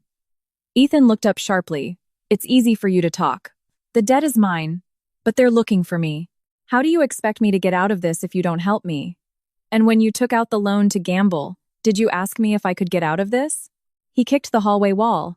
It was a mistake. You have $35,000. If you take out $5,000, you'll get me out of this jam. You're not going to go broke. As soon as I'm working, I'll pay you back. And how many days have you worked in your life? I'm not working yet because I need a car to get to companies. The old car starts perfectly. Yeah, it starts, but it looks like I came from the dump. My friends have awesome cars. I looked at him without realizing I was about to explode.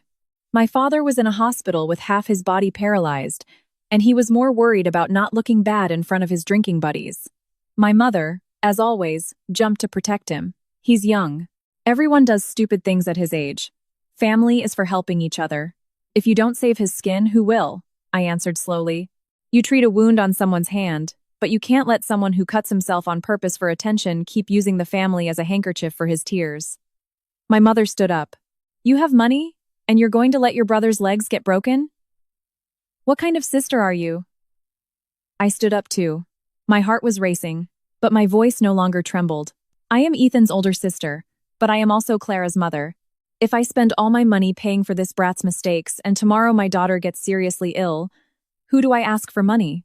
My mother pointed her finger at me. Since you got divorced, you've become a textbook egoist. You only think about your daughter and your money, only about yourself.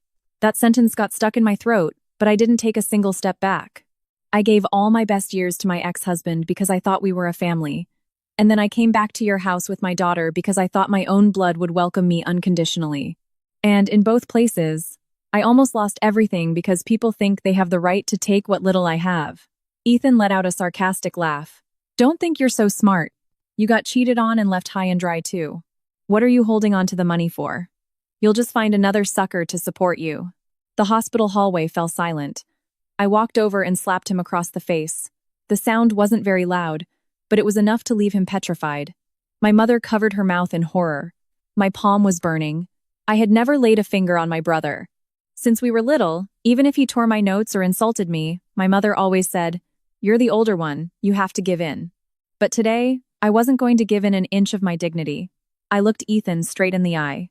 Don't you ever use my misfortunes to justify how useless you are. I may be divorced, but that doesn't give you the right to look down on me. I'm saving my money for Clara because I want to sleep peacefully, not for you to throw it away on sports betting. Ethan touched his face and looked at my mother. You remember this. And you, Mom, remember that my father is in there, and this scoundrel only came to ask you for cash. I heard the doorknob of the room turn slightly. I turned and saw my father peeking out. Tears were streaming down his right side. His healthy arm rose tremblingly towards me. I quickly went in and took his hand. Dad, calm down. I'll take care of your medical expenses. You just focus on getting better. He tried to speak. Ale, an, or, for. Give me. I shook my head. Don't talk, Dad. But his hand clutched mine, and in his eyes, I saw for the first time the shame of a father who knew the harm they were doing to me but never had the guts to stop his wife. I don't know if I forgave him in that moment. I only knew he needed me. Ethan was going to have to figure things out on his own. The next morning, I spoke with the doctors, filled out the discharge papers and admissions, and prepared a rehabilitation plan for him. I gave my mother enough money for the hospital expenses and demanded that she keep the receipt for anything extra she bought. My mother took the bills with a stone-faced expression, and Ethan didn't even mention the money issue in front of me. He sat in the hallway chairs, looking at his phone as if he were looking for his next victim. In the afternoon, I took the bus back to Chicago. I had work tomorrow, and Clara was waiting for me. Before I left, I didn't realize that when my mother went down to the cafeteria, Ethan had taken her phone to search through our WhatsApp messages. He took a picture of the exact address of my apartment in the Chicago suburbs that I had sent her weeks ago and of my real-time location. Since he couldn't get the money from me by crying, he was going to try to use fear at my doorstep to force me to pay his debts. 3 weeks after that, life seemed calm. My father was doing his daily exercises and was starting to move his fingers. Ethan had disappeared from the radar. He neither apologized nor mentioned the debt again. One Friday afternoon, I had just given Clara dinner because she had a bit of a cold. We were in our small room. She was painting at the low table. Suddenly, 3 brutal knocks shook the metal door. Bam, bam, bam. Clara jumped so high that the marker went flying. A man's hoarse voice shouted from the hallway, "Eleanor Vance, are you in there?" I went to the door but left the lock on. "Who is it?" "Your brother owes a lot of money. He gave us this address and said his sister has $35,000 to cover his debts. Open the door, or we're calling the police for fraud. I don't owe you anything, nor did I co-sign for anyone. Go find the one who took out the loan." The man pounded on the door with his fist. "Don't mess with us. We have a court order, and if you don't pay us, we'll have your brother locked up. Open up now." The metallic noise terrified Clara. She crawled under the table and covered her ears. Mommy, are they going to take us? I turned and saw my daughter pale as a ghost. All the anger I felt instantly turned into a block of ice. I knelt down to her level. No one is going to take us. I know you're scared. We're going to go through the adjoining door to Connie's room. The back of the room had a small door that led to Connie's kitchen. I picked up Clara and slipped into Connie's house. Maya, who was there studying, immediately grabbed the child. I told Maya, lock the door, and whatever happens, don't let Clara out. Clara grabbed my shirt. Mommy, don't go. I'm right next door, sweetie. I promise I'm not going anywhere. Connie grabbed my arm. Call the police. Don't go out and fight with those animals. I called 911, gave my exact address, said how many there were, that they were armed, and were threatening me. Then I turned on my phone's voice recorder. I pressed myself against the door. What are your names? Who gave you this address? One of them let out a dirty laugh. Our names don't matter. If you want to sleep peacefully, tell that Ethan to bring us the money. I repeat, I am not your co-signer, and I am recording all of your threats. The guy kicked the door again. You think calling the cops is going to scare us? At that moment, Connie opened the door to her main apartment. She stood in the middle of the hallway with a broom in her hand. All right, you collection agents, go collect from the one who owes you. You shut up, old lady. This has nothing to do with you. Connie slammed the broomstick on the floor. I own this building, and if you're banging on my doors, it has everything to do with me. You come here acting all tough with a single woman and a child. Have you no shame? Several neighbors opened their doors, and someone started recording with their phone. The two thugs backed down a bit but remained planted, blocking the exit. 10 minutes later, 2 police patrols arrived, identified them, and took us all to the local police station to give statements. There, I provided the recording, showed the messages, and proved that I had no relationship with the debtors or with Ethan. The debt collectors stated that Ethan gave them my address, saying, "If I'm late in paying, go to this house. It's my older sister, and she'll never leave me high and dry." I felt such disgust for my own brother that I almost threw up right there. I called my mother. Get on a train, a taxi, or whatever, and bring Ethan to the police station here right now. What's wrong, dear? Your debt collectors came to pound on my door and threaten me in front of your granddaughter. Come now. 2 hours later, they appeared. Ethan walked in, hunched over with his hood up, and my mother followed, pale as a sheet. As soon as she saw me, my mother tried to grab my arm. Daughter, let's not make things bigger than they are. Drop the charges against your brother. I pulled away sharply. Go to the waiting room first and look at Clara. Maya had brought Clara. The little girl was still clutching her stuffed rabbit to her chest, her eyes swollen from crying. Upon seeing her grandmother, instead of running to her, she hid behind Maya. My mother knelt down. Clara, come to Grandma. Clara shook her head and said in a hoarse voice, Grandma, don't let the bad men take my mommy. My mother was stunned. Clara continued to cry softly.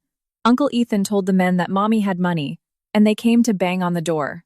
Are they going to take Mommy, Grandma? My mother looked at Ethan. For the first time, she saw live and in person the result of spoiling a son to the point of turning him into a monster who endangered his own niece. She went up to Ethan and gave him a tremendous slap that echoed throughout the waiting room. Look at her. Look at your niece. You are so shameless that you use your family as a human shield to get out of your mistakes. Ethan covered his face. But what are you doing, Mom? What I should have done 20 years ago, Ethan muttered. I just told them my sister had money to buy me more time. To buy you time? And you give them the address so they can come and scare a child? Ethan didn't dare say a word. My mother turned to me, her lips trembling. Eleanor, please, for pity's sake, pay off the debt this time so they leave us alone, and then I'll find him a job to pay you back. I looked at her for a long minute. After seeing how Clara is trembling with fear, you're still asking me to save his skin? She choked. I answered slowly, enunciating each syllable. I am not putting 1 cent towards Ethan's debt.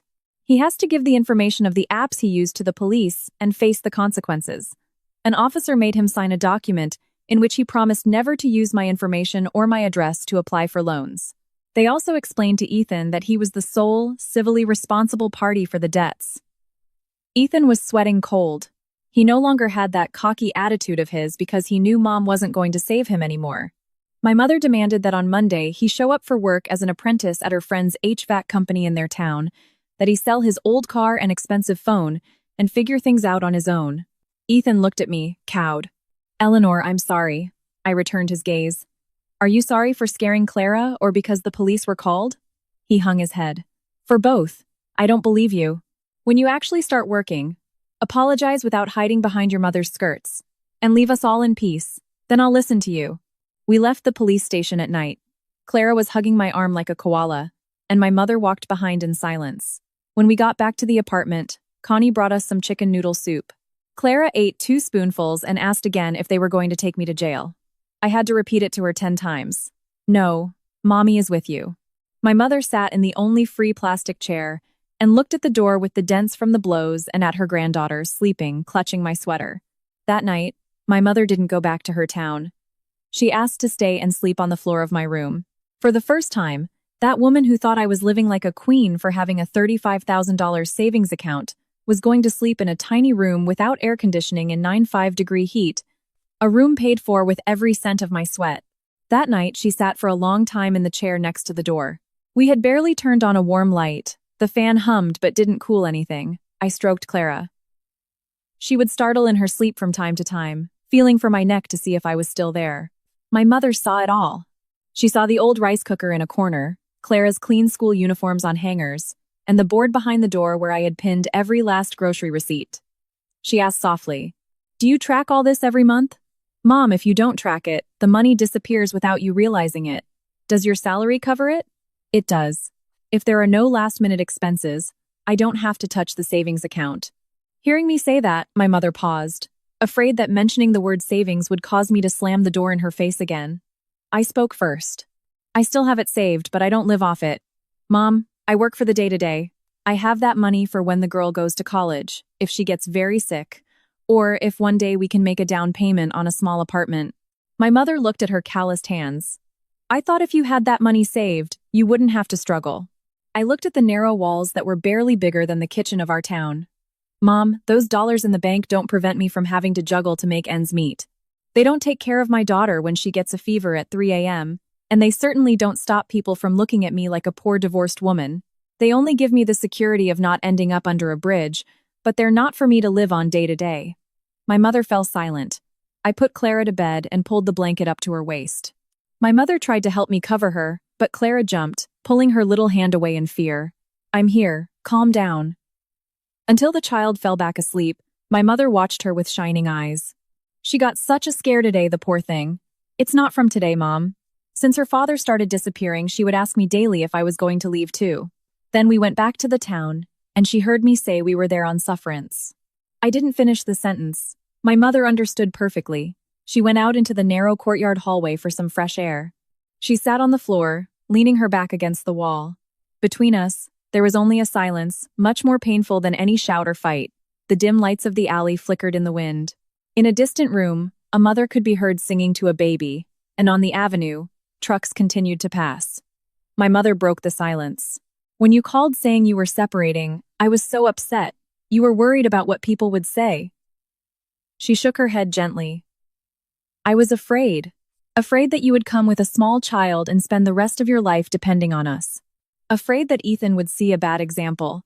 Afraid that Ethan would have to help support you and Clara, ruining his own chances to get ahead in life." I let out a laugh, but it sounded hollow. "You were afraid of many things, but you weren't afraid of my pain." That sentence made her lower her head completely. "I thought that when a woman gets married, her family becomes her husband, that if there are problems, you put up with them. When your father and I were short on money and he had an unbearable temper, I never thought of running off to my parents' house. But Dad never brought another woman into your bed." There was silence. "I didn't come home because of a childish tantrum. I put up with it alone for a long time. The only thing I wanted when I came back was for you to ask, 'Daughter, how are you?' Not for you to ask me for money." Tears began to slide down my mother's face. I was wrong. 2 very short words, but words I had been waiting to hear for years since that day behind the kitchen wall. She wiped her tears with the sleeve of her blouse. "I've always babied him because he's the youngest, thinking he needed more help to succeed. I've covered for Ethan for everything since he was little, thinking that one day he would take care of us. And it turns out that when your father falls, the one who comes running to the hospital is you. And when he messes up, the first one they come to bang on the door for is you." I looked at her. "You don't have to hate Ethan to love me, Mom. I know, but don't think that just because I slapped him, everything will magically change.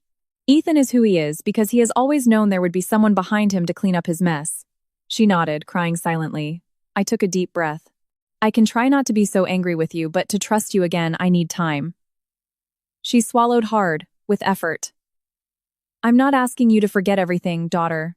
I'm just asking you to let me try to fix it. I didn't hug her. Some wounds are so deep they can't be healed with a single night's hug.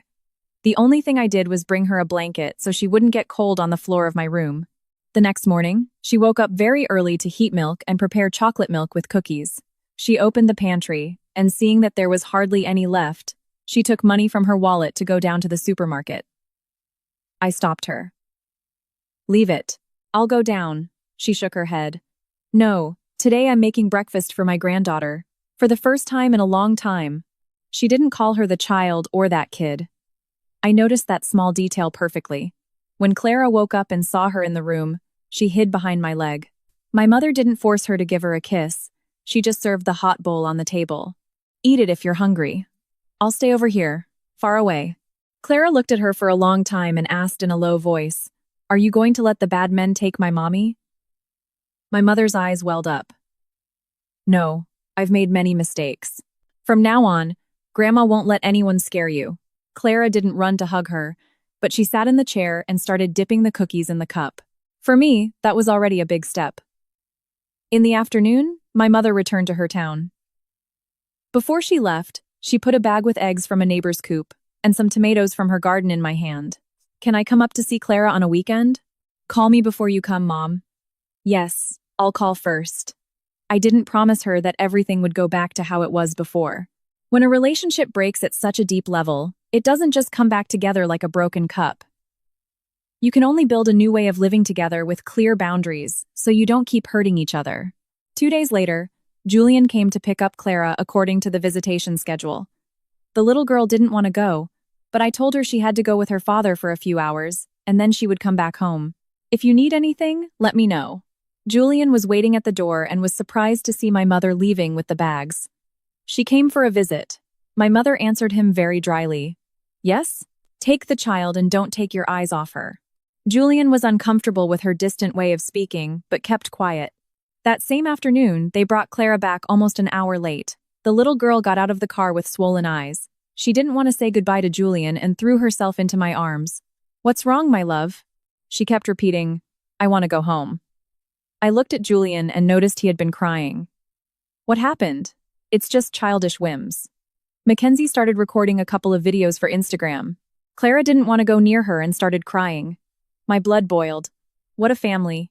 Julian wrinkled his nose. Don't be so picky. Mackenzie is going to be my wife. The child has to get used to it. I took Clara to our room without asking for more explanations. A little later, Maya sent me some screenshots from her phone. On Mackenzie's Instagram stories, there was a video where only half of Clara's crying face was in focus, and below it was a written message. It's a shame that some children are taught hate and unfounded fears by adults to turn them against their own parents. Sometimes love can only be patient. I was paralyzed with rage. Mackenzie didn't mention me, but anyone who knew the story knew who it was about. She was using my daughter's tears as false evidence to play the role of the understanding stepmother. I didn't call to insult her. I saved the screenshots with the time and date, the link to the video, and asked Maya to record the screen with another phone just in case they deleted it and said it was a lie. I sent a direct message to Mackenzie. Delete the video in which my daughter's image and crying are featured immediately. You have no right to use minors to throw hints or clean up your public image. She read it and didn't reply. I sent another text to Julian. A strict ultimatum. The visitation schedule and meeting point must be strictly adhered to, with advance notice always given. Mackenzie is strictly forbidden from posting images, sounds, or videos of Clara on social media without my express written permission. Julian called me instantly. Jesus, you're going too far. I'm just defending my rights as a father. Can you even see her full face? Not seeing her full face doesn't mean she can't be recognized, and it certainly doesn't give your girlfriend the right to use the crying child as a prop for her movies. You always think everyone wants to hurt you. I looked at Clara, huddled in her corner, scared. I'm not forbidding you from being a father. What I am forbidding is you using my daughter in your disgusting game of appearances. Julian fell silent. I pronounced each word with disgust. That video needs to be deleted tonight.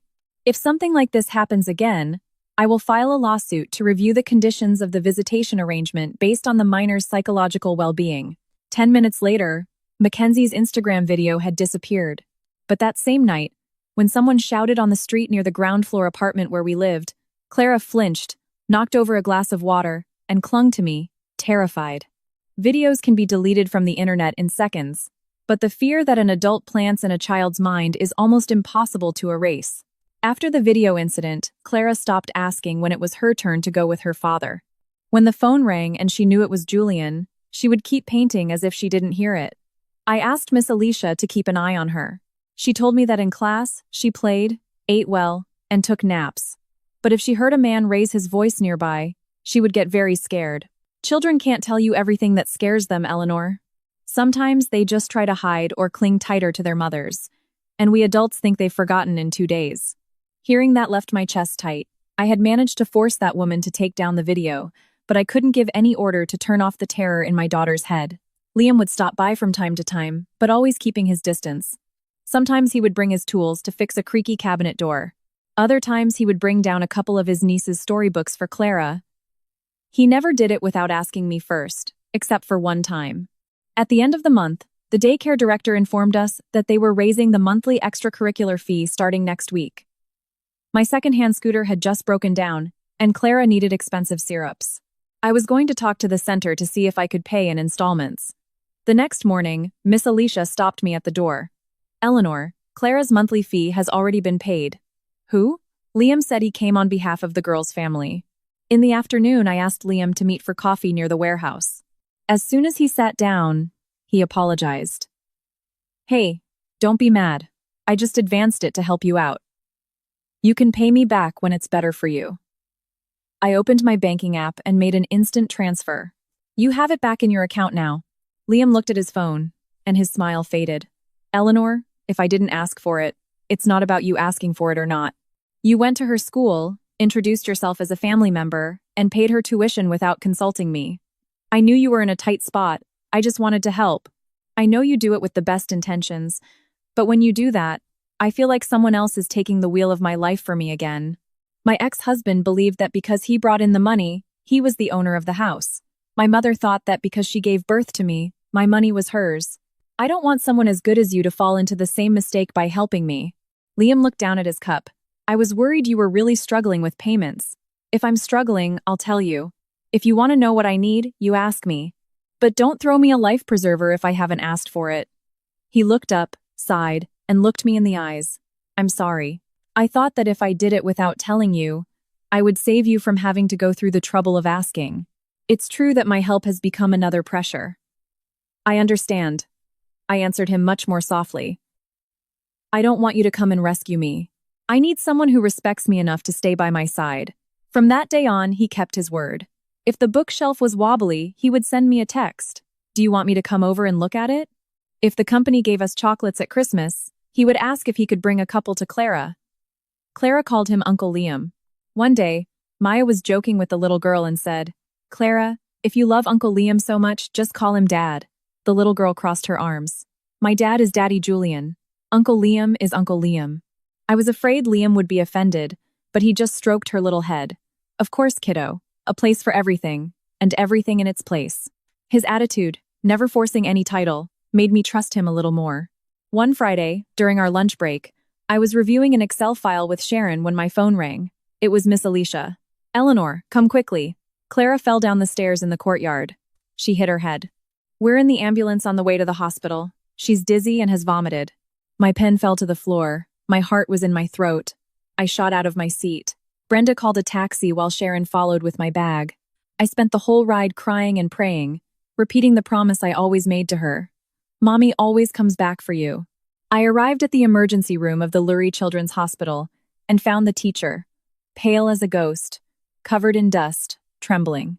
The doctor was checking Clara's reflexes in a cubicle. What happened? She was on the ramp, but a father arrived late and started yelling like a beast at his son at the door. Clara got a huge fright, tripped, fell face first, and hit the step. Hearing that, I felt like I was going to die right there. Miss Alicia took my hand and wouldn't stop crying. Forgive me, really. I didn't blame her. It was a simple accident, and she reacted perfectly. The doctor ordered a CT scan because she had vomited, to rule out serious concussions. She came out of the X-ray room, small, with a bandage on her forehead. I ran to take her cold little hand. "Mommy is here. Forgive me. I fell by accident." "It's okay, my love. It's not your fault. Calm down." Liam appeared in the ER 15 minutes later. He didn't bombard me with questions. He took all my information, did the registration, paid for parking, bought water, and sat in a chair a little further away. "Take a sip of water. You're shaking." "I can't drink anything right now. I'll leave it here for you. When you calm down, drink it." He stayed there like a shadow. In silence, his mere presence there kept me from feeling like I was falling apart. Julian arrived more than an hour later and was not with Mackenzie. As soon as he walked in, he started raising his voice. "What the hell happened to Clara? How do they take care of my daughter at that school? I'm going to sue them." I got up, grabbed his arm, and spoke through gritted teeth. "Lower your voice, you idiot, she's terrified." Julian stopped in his tracks. The results said it was a minor concussion from the blow. There was no neurological damage, but she had to stay for 48 hours in pediatric observation. She entered the room a little drowsy from the sedatives. I sat next to the bed, stroking her hair, and Julian stood at the end of the room with his arms crossed. Liam, seeing Julian, preferred to go out for a while to get coffee to give us privacy. A while later, Clara opened her eyes heavily, turned her neck, and saw Julian at the other end of the room. She began to tremble from head to toe. Her lower lip vibrated, and she didn't say "Dad." She extended her little arm full of bandages, desperately searching for my shirt. "Mommy." I threw myself over her, surrounding her. "Calm down, sweetie. Mommy is here." Clara sobbed with a thread of a voice. "I was afraid those men would take you." The silence in the hospital was deafening. Julian was petrified at the foot of the bed. In that instant, he understood everything. The days he paid late, and what I told him she heard in the town. The weekends he canceled at the last second because he was going on a getaway with his girlfriend. The shouting at my door to demand money. The disgusting video of his girlfriend to pretend she was the poor victim. All the fear generated by the sum of those actions was now visible. It was crystallized in that 4-year-old girl, terrified of her own shadow. "Mommy, don't go." Clara squeezed with all her might until she turned white from the tension, until exhaustion closed her eyes again. Julian looked down, turned around, and went out into the hallway. For the first time, he had no arguments to blame anyone. It wasn't the bad mother, it wasn't the useless teachers, it wasn't a bad day. Certain debts in the lives of adults cannot be settled with money. They are paid when you realize the terror you have etched into the eyes of your own children. The 48 hours on the ward were very long, but Clara began to tolerate food, and the dizziness subsided. However, she would still flinch if she heard the metallic carts of the nurses passing in the pediatric hallway. The neurologist discharged us, advising, "Do not expose her to loud noises or stressful situations for a couple of months. Let her rest." My mother, Rose, came from our hometown as soon as she could by bus. She brought a homemade, very thick broth in a glass container and 3 new pajamas bought right there. She didn't try to force the situation. She sat in an armchair at a certain distance and asked timidly, "Clara, have a little of Grandma's broth. It will do you good to regain your strength, my girl." Clara looked at me, seeking my approval. I nodded slightly, and she took a few spoonfuls. My mother was so moved that she turned around so we wouldn't see her cry, as if she felt that total forgiveness had fallen from the sky. My father called on FaceTime from home. His recovery had gone wonderfully, and he was beginning to patiently articulate single words. G, T, we, L. Clara managed a smile on her chapped lips. "You get well soon too, Grandpa Thomas." It was her first smile since the fall. I looked out the window at the buildings of Chicago and wiped away a furtive tear. That afternoon, Julian called me out of the room into the pediatric hallway. His shirt was completely wrinkled, and he had 2 dark bags under his eyes. "Eleanor, I'm sorry. I was such an idiot to believe that as long as there was a deposit at the end of the month, I was being a father. When she said she was afraid they would take you, I couldn't. I realized the constant fear I've kept you both in. You realized it late, but better late than never." I took out a printed paper. "These are the new visitation schedules and rules. Exact drop-offs and pickups at a neutral point. You will not take her to sleep in places she doesn't know, or to the houses of recent girlfriends until you talk to me first. And above all, if Mackenzie posts a single millisecond of my daughter on social media, the agreement is legally broken. If you want me to trust you as a father, the first rule is to keep your word." Julian read the rules very slowly, nodded, and looked at the floor. Weeks later, I found out that he forced Mackenzie to delete any trace or hint referring to Clara from all her internet accounts and made it very clear that she would not have contact with the child in this initial stage of trauma recovery. Mackenzie's response was the typical, "I've won, I don't want to get into wars with that hysterical woman." And honestly, I didn't care at all what that woman thought. I hadn't won any contest for who gets to keep a man. I had won the right to push someone toxic away and protect the dignity of my tears and my daughters from becoming a frivolous spectacle. Clara came home on a Tuesday. I found her help from a specialized child psychologist recommended by the school, who had her office on the south side of Chicago. Through play, Clara learned how to give shape to her fears, and I learned that you have to listen to children with patience. When she told me, "Mom, I feel like going with Dad," I let her go.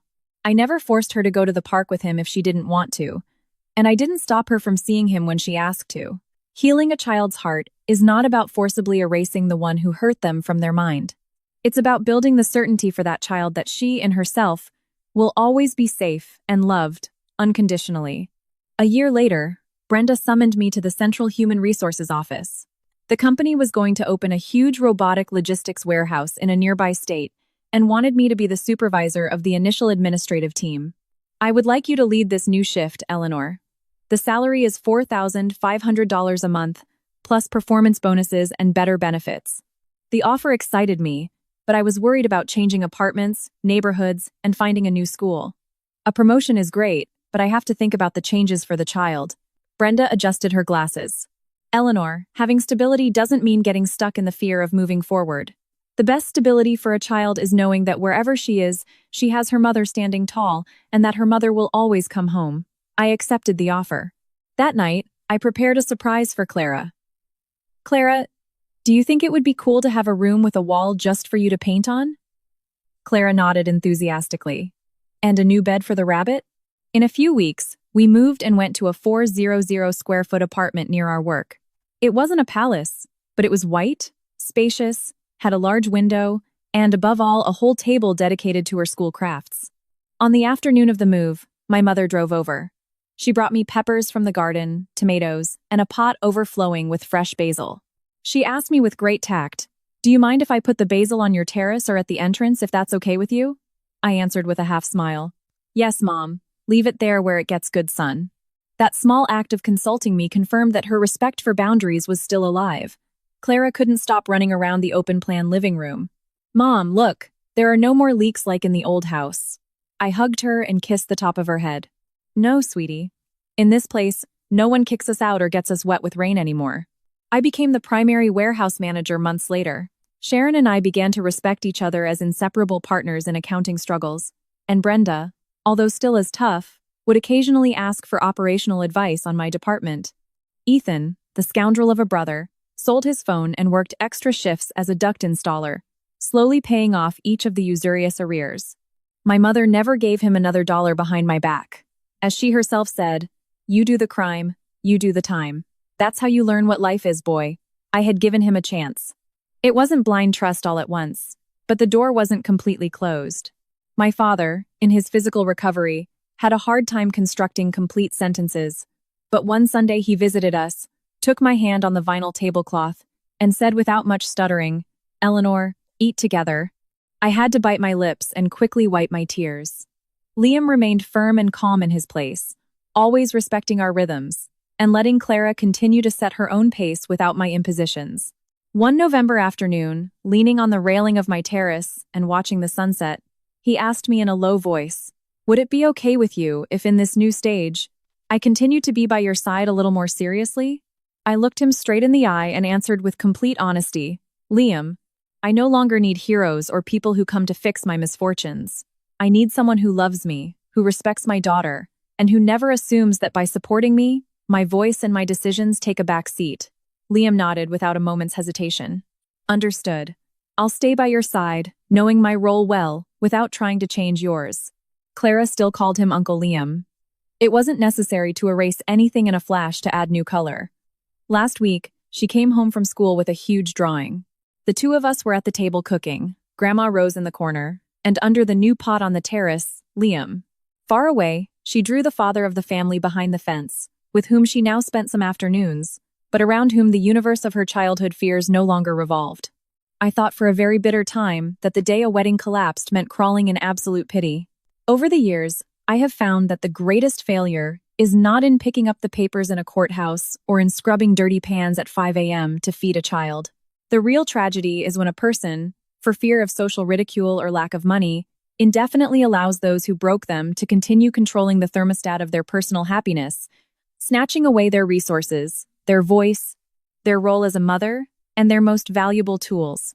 The real balance that any mother in that divorce situation must cling to is not only the bank account to pay for groceries, but her legally protected papers in a drawer, her dignity in the face of moral blackmailers, and protecting the small corner where a child's heart lives from emotional aggression. One must forgive one's own blood to walk lighter. But forgiving does not, under any circumstances, mean handing over the keys to your peace so they can settle in and live off perpetual emotional blackmail. I understood this while looking at the newly single mother I met a few days ago, with red eyes, who came looking for help. I poured her a glass of water, gave her a list of city social resources, told her about the best-rated public daycare, and repeated the words that saved me.